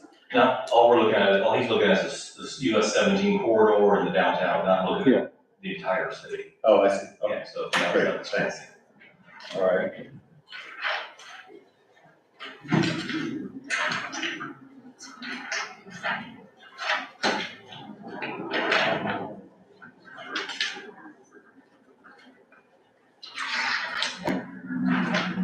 just for clarification, Charles, when something's presented this size, but I can't read it. So, The full survey is in the appendix. All yes, I saw that, but so that page I is, still have to recognize what this is Okay. communicating. well, You know, and then I can okay, further to the Point back, but without, but anyways, so thank you.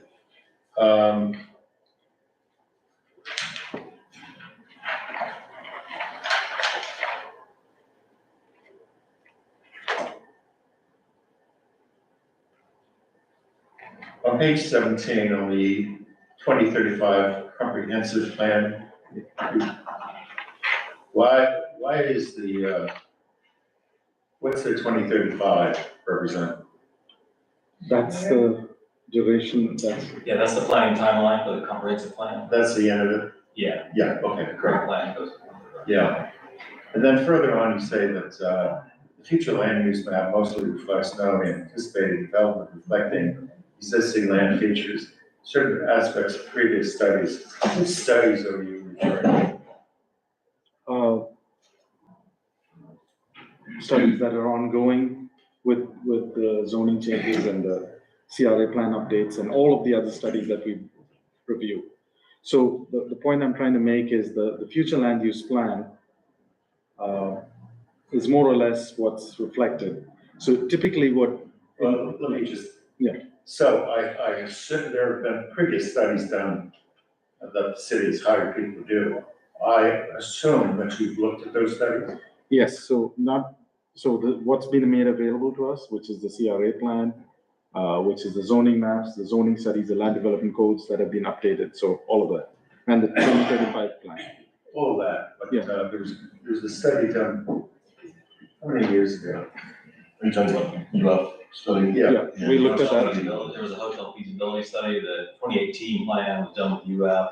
we looked at all, You've yes, seen all that? Yes. Okay, great, thank you.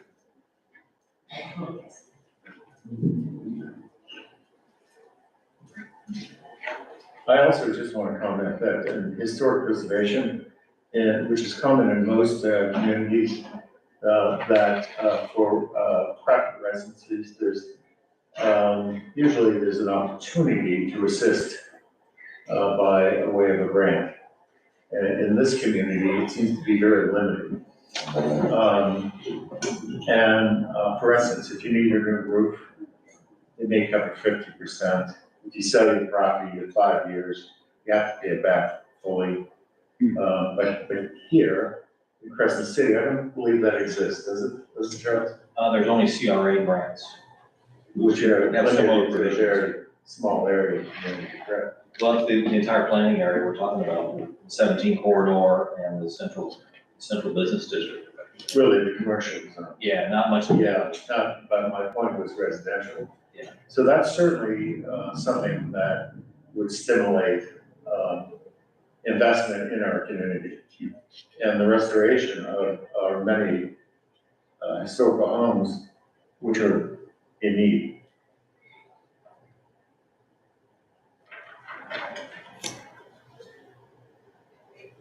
On the development codes, it's page 18, you list various styles of architecture. And about the lake and early 20th century historical character, Central Ave, and so forth.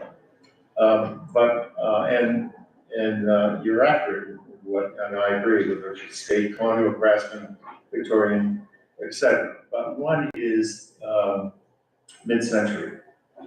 So as we look at reassessing our historical area in a year or two, I guess it's going to be done within a year, that's going to be a very important component. Because now those buildings built, in the 50s, they're going to qualify to be historic. And so that's just a suggestion that you might add that as well. Okay.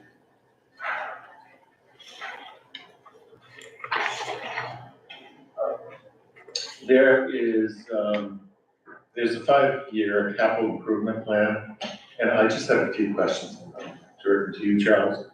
So, so you have, the fire truck.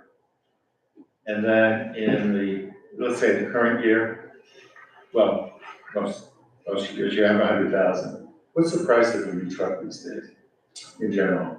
700,000. Yeah, but, yeah, I was thinking 500,000, but yeah, I'm not surprised. So you're not planning on a new truck in the near future, right? No, well, actually, we're actually revising our CIP right now, much more comprehensive document, more visionary than this. This is sort of, just stripped down to what we think we need a grant for. We don't currently, I forget what year we're putting the new truck, but within the next 5 years, we put it in the plan. And we'll just keep bumping it if we don't, if the need doesn't really, because right now, like she said, yeah, we probably got 5 more years out of our. So you're procrastinating until there's a need, and then you'll. Until it's a pressing need, yeah. Okay. We get a truck from the county, and we have our own truck, and we have enough people to drive one truck. So we kind of have a truck and a backup right now. Sure, no, I understand, yeah. Yeah, and, so on your, debt service, do you recall what percentage the interest is? I do, I have to look at it.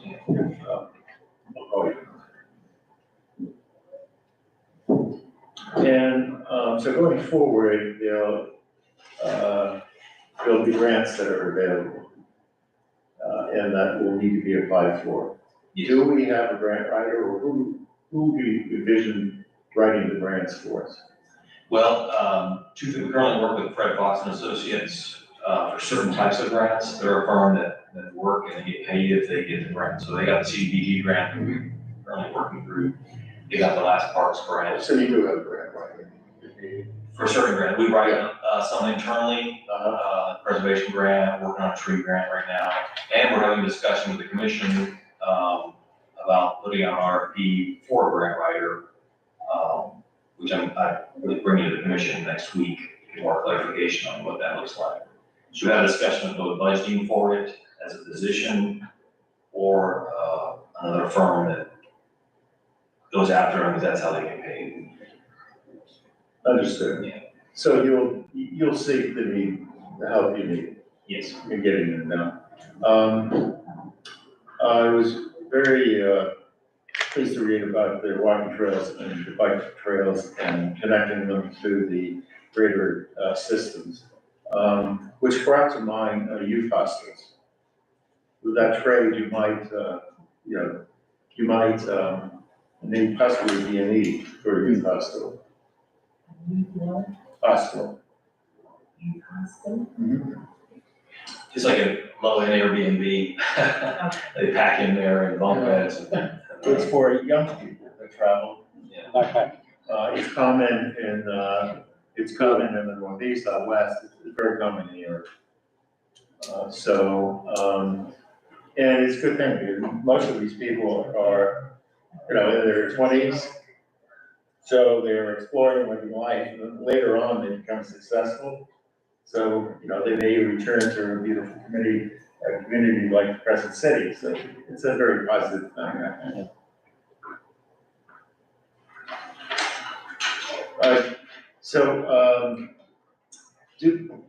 So we list, Florida Power in the city. Do we have another electrical utility, just Florida Power line? You got, Clay Electric, but I think they serve up this end of the county. they serve outside the city limits. Clay Electric, they, Denver, Clifton, all down there. South County. Mm-hmm. So there are, just like, They what? there's another utility, but it just doesn't serve. Not within the city limits, yeah. Yeah. Okay. We all know that in Oaxaca, that the Brass Pro Shop, is looking at. Yeah, there's no plans that No, we've I seen. understand. Yeah. Well, we know that something's gonna be done. And in your report, you're looking at, employment opportunity and growth opportunity. My only concern is that I think that when a community looks at one industry for growth, it's, a wiser community will look at multiple possibilities instead of just relying on one. The other is that, I've heard concerns that they're afraid the Crescent City, will be a low-cost housing alternative for the workers. That may diminish our higher yield properties. So just share that information with you. You know what I mean by that comment? Yes. Okay, thank you.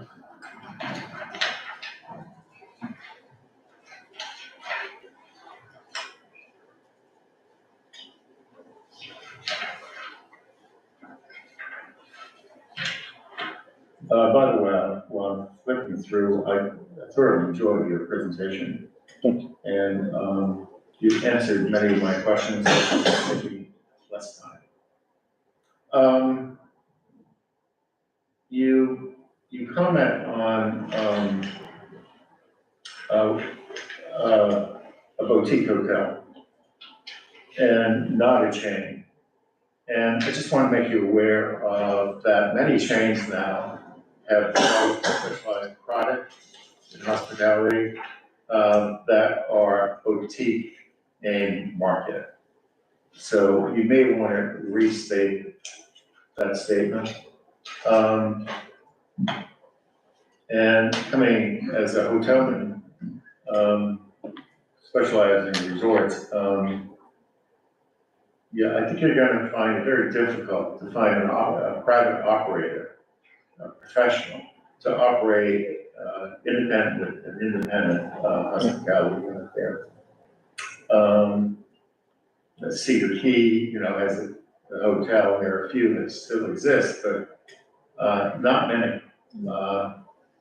And the traditional family inn really has been wiped out because of the efficiency of the chains and their reservation system.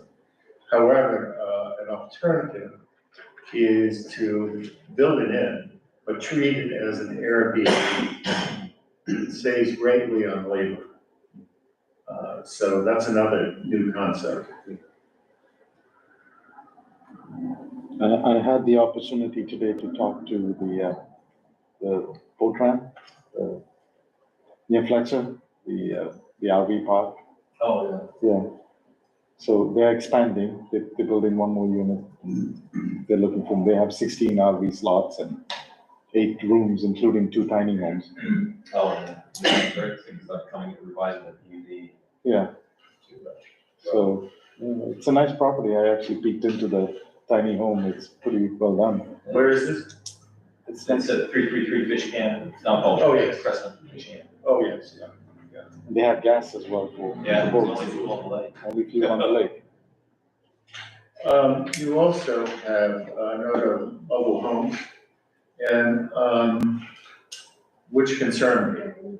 Our little city doesn't have much land.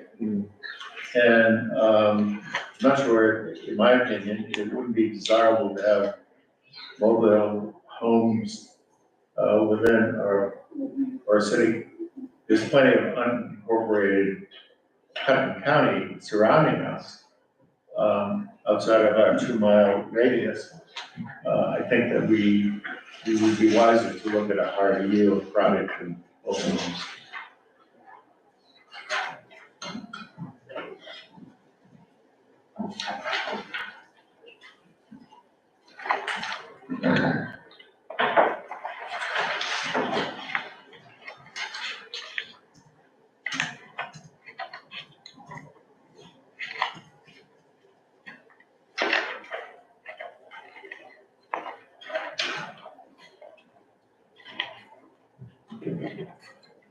Another element that I I think that is missing, that's charming in most communities, is streetlights.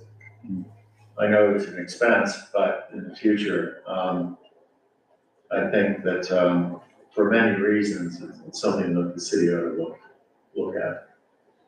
I mean, it makes it very charming, it's safe for walking, a host of other reasons. There's a similar comment yesterday about wayfinding signage in that same kind of. There was another comment yesterday about wayfinding signage, Oh, yes. to have that, at least there's no directions to the lakes, right?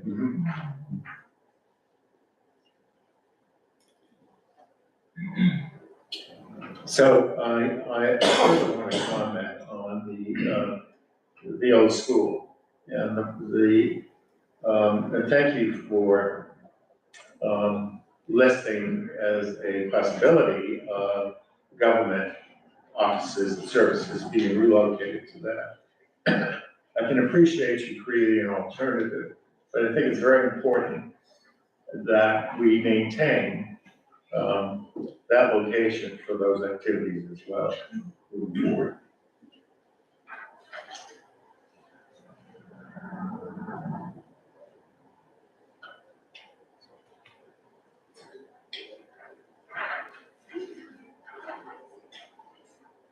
One of the difficulties of 17 now is crossing it with one traffic light. And certainly the speed, reducing the speed limit would certainly make it safer, so.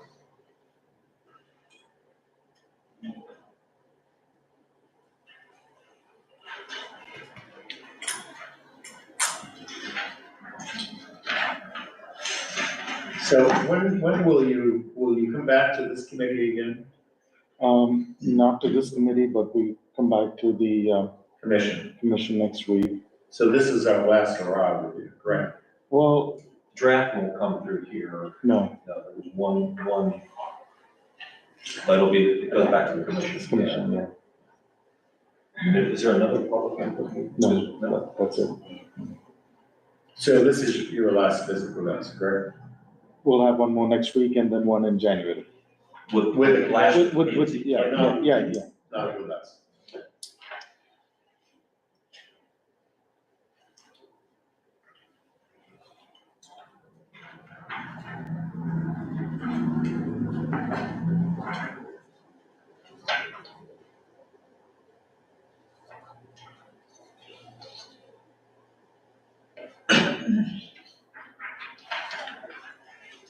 That is the end of it. Thank you. Thank you for your patience. No problem. All the points are well taken.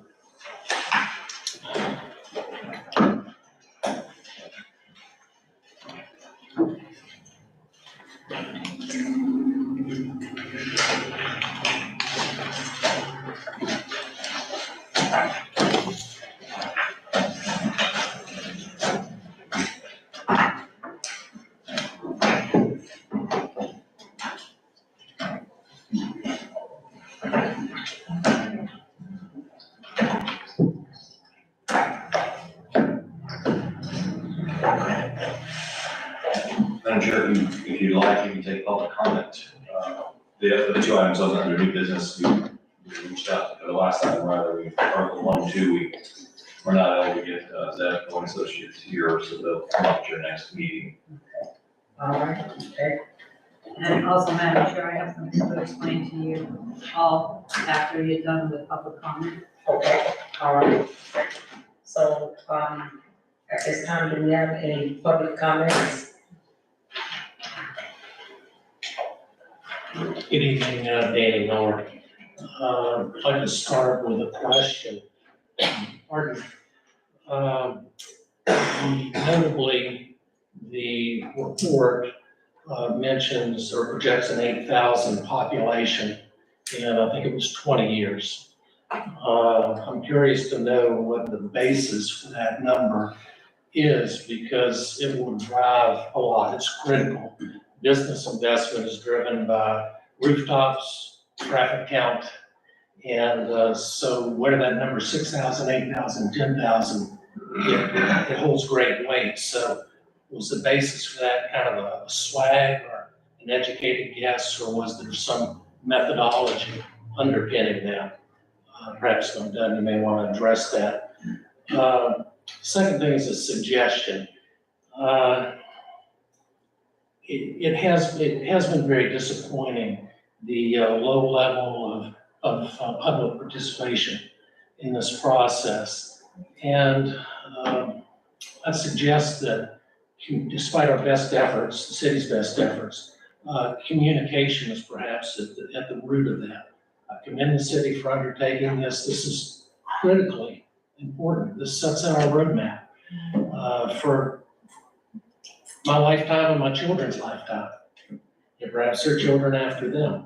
And I recognize too that hindsight is 20/20, but public engagement means that the public has to begin by being informed. And really have to go to tremendous lengths to accomplish that. It's no secret in the community that there's been a lot of really unfortunate dissension and that kind of thing. And as you look at it, I think what's underneath that is a sense of kind of a feeling that there's not full transparency in spite of perhaps best efforts, which just means we have to, as a city, redouble our efforts. And things are moving very quickly. I like to think I tried to be informed on this process. Charles has been very generous responding to my many questions. The same with Benoit, but I still struggle to understand it. And it wasn't until I came in tonight that I realized that the data we received last night translated in 24 hours to the phase 1 plan. And this is the first and only time y'all get an opportunity to offer input on that. What I'm suggesting is that you slow it down. We gotta get this right. It's so important. Slow it down. Maybe call a public workshop. And continue. Yes. Madam Chair, thank you very much. Maybe call a public workshop and give it a little time, lean on every organization in the city, turn out your troops. We want to let them know what's going on. And then the presentation becomes, hey folks, we're setting the roadmap for the next century in this community. Can't emphasize enough how important it is. Let them know what's going on and let them know what's at stake. And then perhaps have Benoit kind of walk through to orient them as to the process. And I think we can all acknowledge there's been a lot of confusion as to just what that process is. So communication brings understanding, that understanding will yield public participation. And the more heads we get in the room working on this, the better. So our recommendation is slow it down. I know that the schedule is on paper and it's set bang, bang, bang, bang, bang, but again, I've got whiplash, 24 hours. We've gone from this step to this step. Y'all have taken get one shot at it. And that just seems a little fast for me. So I don't belabor, I have some other thoughts that I'll share in writing. So thank you for your time, folks. Appreciate it. Thank you. Thank you. Just so you all know, you're welcome to provide additional questions and comments to us or to the consultants if you have items you want to bring up. And I also want to encourage you, I've worked with or for half a dozen or more communities, done many of these plans. Everywhere I serve, it's a challenge getting people to show up at an evening and to participate, provide their input. So we rely on, that's why it comes to the Planning and Zoning Board, comes to the commission over and over again. The commission is the representative body of the community. That's why it gets put on the website and the board bills but it's not unique to Crescent City to get participation and engagement in a process like this. So I do feel like we're getting good participation based on what's typical in a master planning process and the opportunities for residents, many residents, like Mr. Miller, take an opportunity to interact between the meetings provide their input, comments, ask questions, ask for studies, ask for more information. So this is an open process, so this isn't the end, we don't want to hear from you again. When the draft comes out, we just won't present to you as a body, just wasn't in the scope of work. When we did out put out the RFP for this process, but certainly you'll be able to look it over, see the draft, will be made available to the public, you'll be able to write it up, send it in, provide your comments to us as individuals, and all that will be taken into consideration. You can come to commission meetings, speak at the podium, as residents of the community, so I hope you'll stay involved in the process and keep providing us your input. But it was important for us to bring this to you at this stage before they draw anything. One of our concerns was to come back, we bring you the draft as your first look, and then we're way down the road. And maybe collectively like, whoa, why is this here?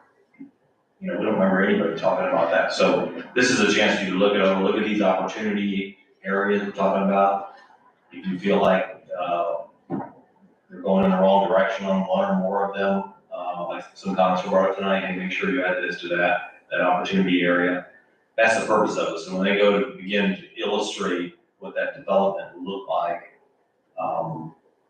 they know they've got a good feeling like it's going to go to commission next week, they'll get more input, more direction before they finally start drawing, start really honing in on this is what the north end of town can look like in the future. And also, this is our redevelopment plan as well. So in 5 to 7 years, we're going to revisit it formally and realize like, whoa, we didn't see that coming 5 years ago, 7 years ago. We need to redo the north end or downtown, have a big change.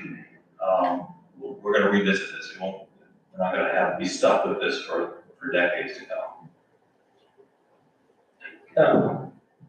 I do understand the concern about it being our first look as well, being presented to us tonight, and then it's gonna go to the commissioners, and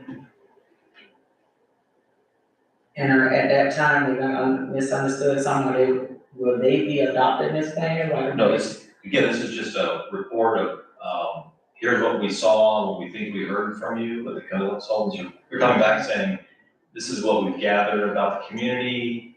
And so when you brought up that, I think you need to talk about more, we have these great historic properties. So that was the idea. The bulk of this report is, here's what we heard, here's what the data says. Do we hear you right? Do we have a good feel of the community? And then from that, here's 6 areas and some general ideas and concepts we think how these areas could develop out. Do you think that sounds right? Based on what we think we've heard. So this is all very preliminary. So if we come back and go, no, we don't want the south end to be like this. We want it cleaned and scraped and all residential, whatever it would have been. That's what these early meetings this week and next week, and even last night were about. To look at do you agree the north end will be highway development, potential high density, somebody's gonna build apartments that'd be up there, like you see in other corridors. If you don't think narrowing down the road is a great idea, we need people to roll through here. That's what all this is sort of the preliminary work before they create the draft. And then even then, that'll, by definition, will be the draft concept. This is what you said is okay, illustrated. You still think it's okay. It's still looking good. We captured the vision of the community. Before then, they'll come back a month later or so with the final draft for adoption. But it won't come back before us. No, That's what my concern is. it's my concern too, Madam Chairman. So what I would like to suggest is that we hold off on this and bring it up at our next meeting, which is just in 2 weeks. For the thought, that way, we can each reflect on the information that was given to us in our package, and any new information that exists now on the website, as well as participating in the survey. So anyways, I'd like the luxury of time to think about it. So you would have brought up money in the next agenda, as an agenda item Yes, at your next meeting, When is commission meeting?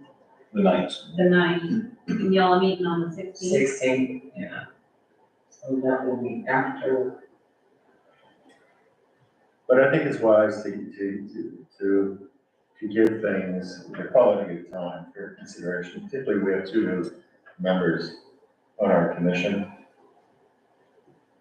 And this is a huge product. I mean, I'm impressed with it, but, I myself would like further time to, take it all in. Any suggestions? Because, Yeah, provide your input. right, Because at the end of the day, it is our responsibility on this board is to make sure, to give the best recommendation that is beneficial, for the city, that is going to be presented to the commissioners. And, you know, that all comes back to us saying that, well, you all decided that, and we just wanna make sure. and we're not adopting this, correct?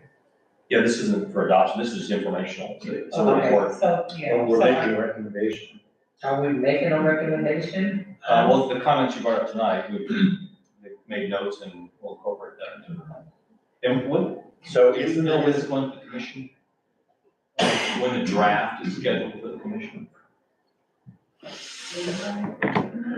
So we present, hold on one second.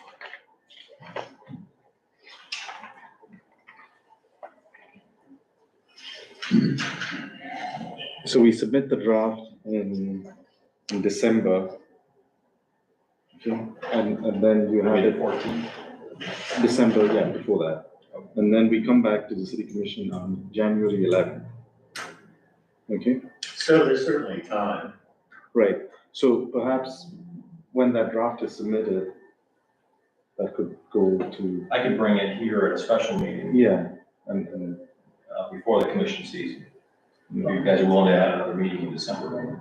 yeah. Yeah. I think that would be- Yeah, again, this is just the data and the basis for this and capturing all the input and just making sure that we checked off everything. Because, you know, we can do the plan, but the point is to get as inclusive as possible. And so it's not the plan. So the plan will come, at least the draft. So what we've taken is all the input from community, stakeholders, from you, the staff, everybody, and put our technical knowledge on it. And so hopefully in December, we'll have something that's a little more definitive in these 6 opportunity areas and the overall plan. You can comment on it, and then we'll finalize it in January. I think that's perfect. I think one of the, yeah, that'd be fine. I think one of the nicest things that we did, and the name of it is on. Remember when we were trying to get, what we wanted, like between the lakes, and we had those groups to meet and put their input. I think every so often we should do that. That it was very inspirational. And people was excited and inclusion was there. Everybody just invited groups from here, there, even you went and spoke to the students at the high school. And some of these things just, talk about it. What, how would this look to you? What do you think about this? And, having a mixture of everybody's opinion, it helps a whole lot. So, and I just think when we did that, everybody was just excited about that plan. It looked good and I think the most important part was inclusion. Every group, every age, they were involved. So I think that's always important, moving forward. to just make sure that I get the elderly's opinion, I get the young opinion, I get everybody's opinion. Because most of the people that's taking this survey, I bet if you could get names, they're already the people that's already involved. And always involved, we know that, we know what that looks like in all, because we're already actively involved in so much. I can do, what I call a road show in December. I could get myself booked to speak at lunches and meetings and Christmas parties and things like that, and present the plan and get feedback that way. I was gonna suggest that too, because, when you hear, especially whenever it's time for elections, everybody is always talking about their ideas and things of that nature. So we're in the process of trying to build new schools, because the superintendent saying that the schools will generate, people coming here and create, maybe new houses and things of that nature. So I don't know how much of it is just happening in silos like they got them, but we're all really going towards the same thing, because you hear businesses saying, well, our kids are graduating, but they don't have the skills or the skill set that we need in this particular area to be employable. So who's making the connection, basically, is what I'm saying. So I think that's a valuable option, even if you just got with the seniors or whatever, they're getting ready to graduate, go off to school or look for jobs, and what is it that they would be looking for? And we are going to stay That's an here. excellent idea. And we have graduates, and we know students, and, we can find ways to contact them, to reach out to you and just, maybe on a Zoom call, just have a conversation. Invite them to one of our meetings here. Yeah. Get them started early. Just So, kidding. Maybe some good ideas generated. Well, the more participation, the better. mhm. The more frequently there's participation, the more comfortable people are. with it. Okay, so, Do you need a motion? what do you need us to do? Well, I guess you need to approve a special meeting in December, the week before the commission was, is the 7th. It is the 7th, December 7th, you want to do a special that meeting Thursday. to review the draft? You think the 7th? You ought to have a draft ready, we could send out prior to the 7th 7th, of December. I think 8th was when we were planning to send the draft. To you, 8th is a Friday. yeah. We could you all do, like a Tuesday the 12th?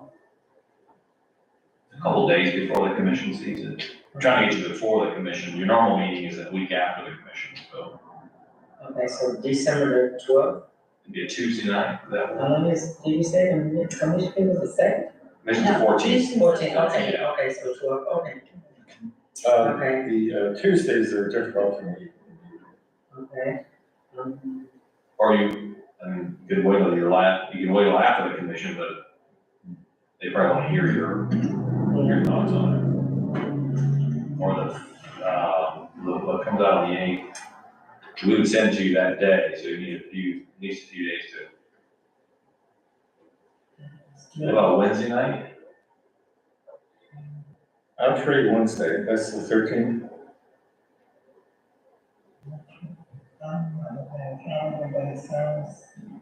Wednesday night is the 13th.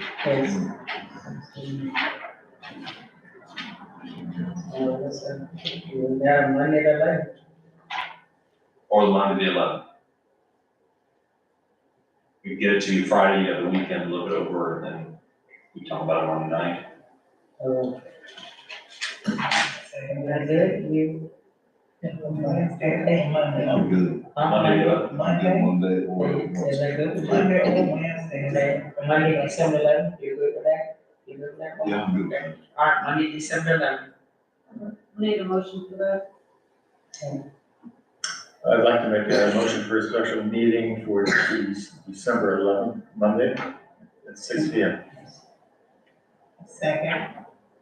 It has a motion and second that we have a special meeting on December the 11th, for reviewing the master plan. Take it to the vote, Ms. Cleaver. Bradley Green.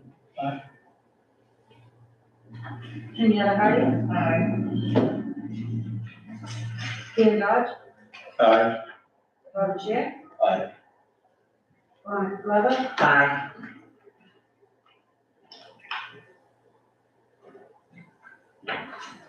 Okay. Alright. So our, next item is our land development code review, which will be, Held next on the 16th. on the 16th of November, and that will be there, okay. Alright, this time, oh, okay, yeah, I'm Yeah. sorry. It's okay, I'm always forgotten, but I sit in the corner, you know. Just waves at me. Anyway, I am about to give you guys applications. This is for the Historic Preservation Board. I know you guys are the same board, but this is for the, not grant, this is for the recognition, Certified local government. the certified local Okay. government. And Christina needs these back as soon as you can get them back to me. That's why I'm gonna give you all yours and call Alice tomorrow and let her know that it's here for her to pick up. Do you need resumes from them as well? This is the resume. Vice President. This is what you need in resumes. You'll have to fill out paperwork and then, do a resume attachment to it. You can send them to me through email, if you want, or drop them off, however you choose. Karen, can you email that to us? Would it be easier for you to email? It would be easier for me to take it and fill it out on my computer than you reading my handwriting. Oh, I wouldn't have to read it, honey. But I can certainly Well, yeah. do that. I can certainly do that if you guys prefer. Veronica, Yeah, Our Your CRA email is not manager working. and our assistant city manager are working on the she's CRD taking it application. back, so. Getting that filled out. Oh, good. So once these are done, Christina will finish filling out, the rest of the application. And hopefully we'll get certified for that. Well, they're asserting that we have significant changes to make to the preservation ordinance, so those are coming first. Yeah, we'll have to do significant changes to that, that's right, Charles, thanks for reminding me.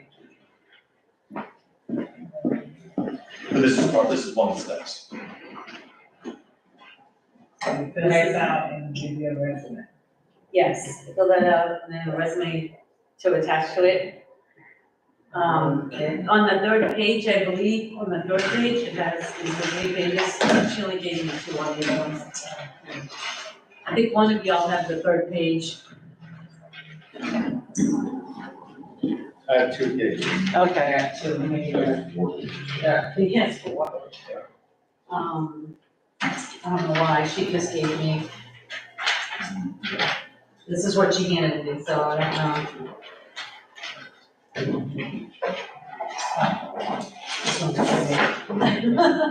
Anyway, I can send it all to you, but, on the appendix A, it gives you like, kind of like an outline, which I can send it to you. Or I can, if you guys wanna wait a minute, I can just go copy it. okay, because, yeah, Frank, I did see your hand, you had a question. All right, I'll go copy this while you have. You, Thank you. You Yeah, want, that was before you made your motion to meet on a Monday. I was just gonna suggest simply, why don't you meet ahead of the commission meeting by an hour or 2? And that way you will get, what I heard, the draft on the 9th. Now you're going on the 11th. That doesn't give you an abundance of time to review that package either. So you just boxed yourself in again.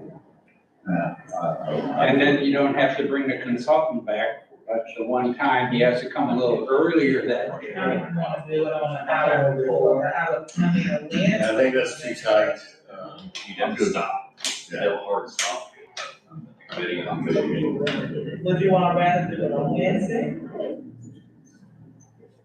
I'm good with what I'll do it. That'll give us time for me to transmit the to the consultant. So, Would you rather do this? No, I was just asking. it doesn't matter to me, It doesn't matter to me. so. So we're sticking to the Monday, the 11th, or we, Sounds like it, yeah. okay? All right. That's all we have for you tonight. Okay, and I'm missing a paper. Would you like a motion for adjournment? Yes, up until my, I don't think so, but I'll check. okay, all right, yes. I make a motion that we adjourn. Okay, it's a motion and second at the Planning and Zoning Commission special meeting, November 2nd, 2023 is adjourned.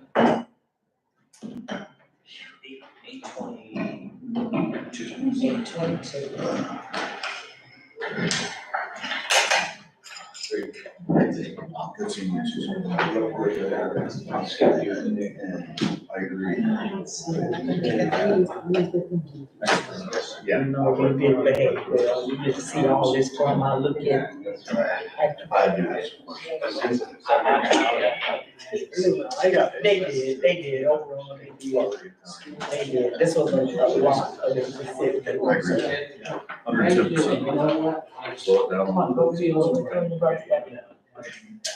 We gotta wait on the paper, we gotta We gotta wait on the paper that she's giving us for our, she just giving us a sheet to, attach to the. instruction on how to fill it out.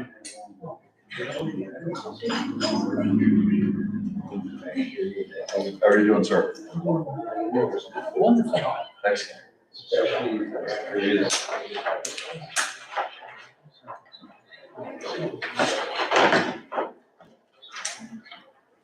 Field trip today. We're on a field trip though. For the tech.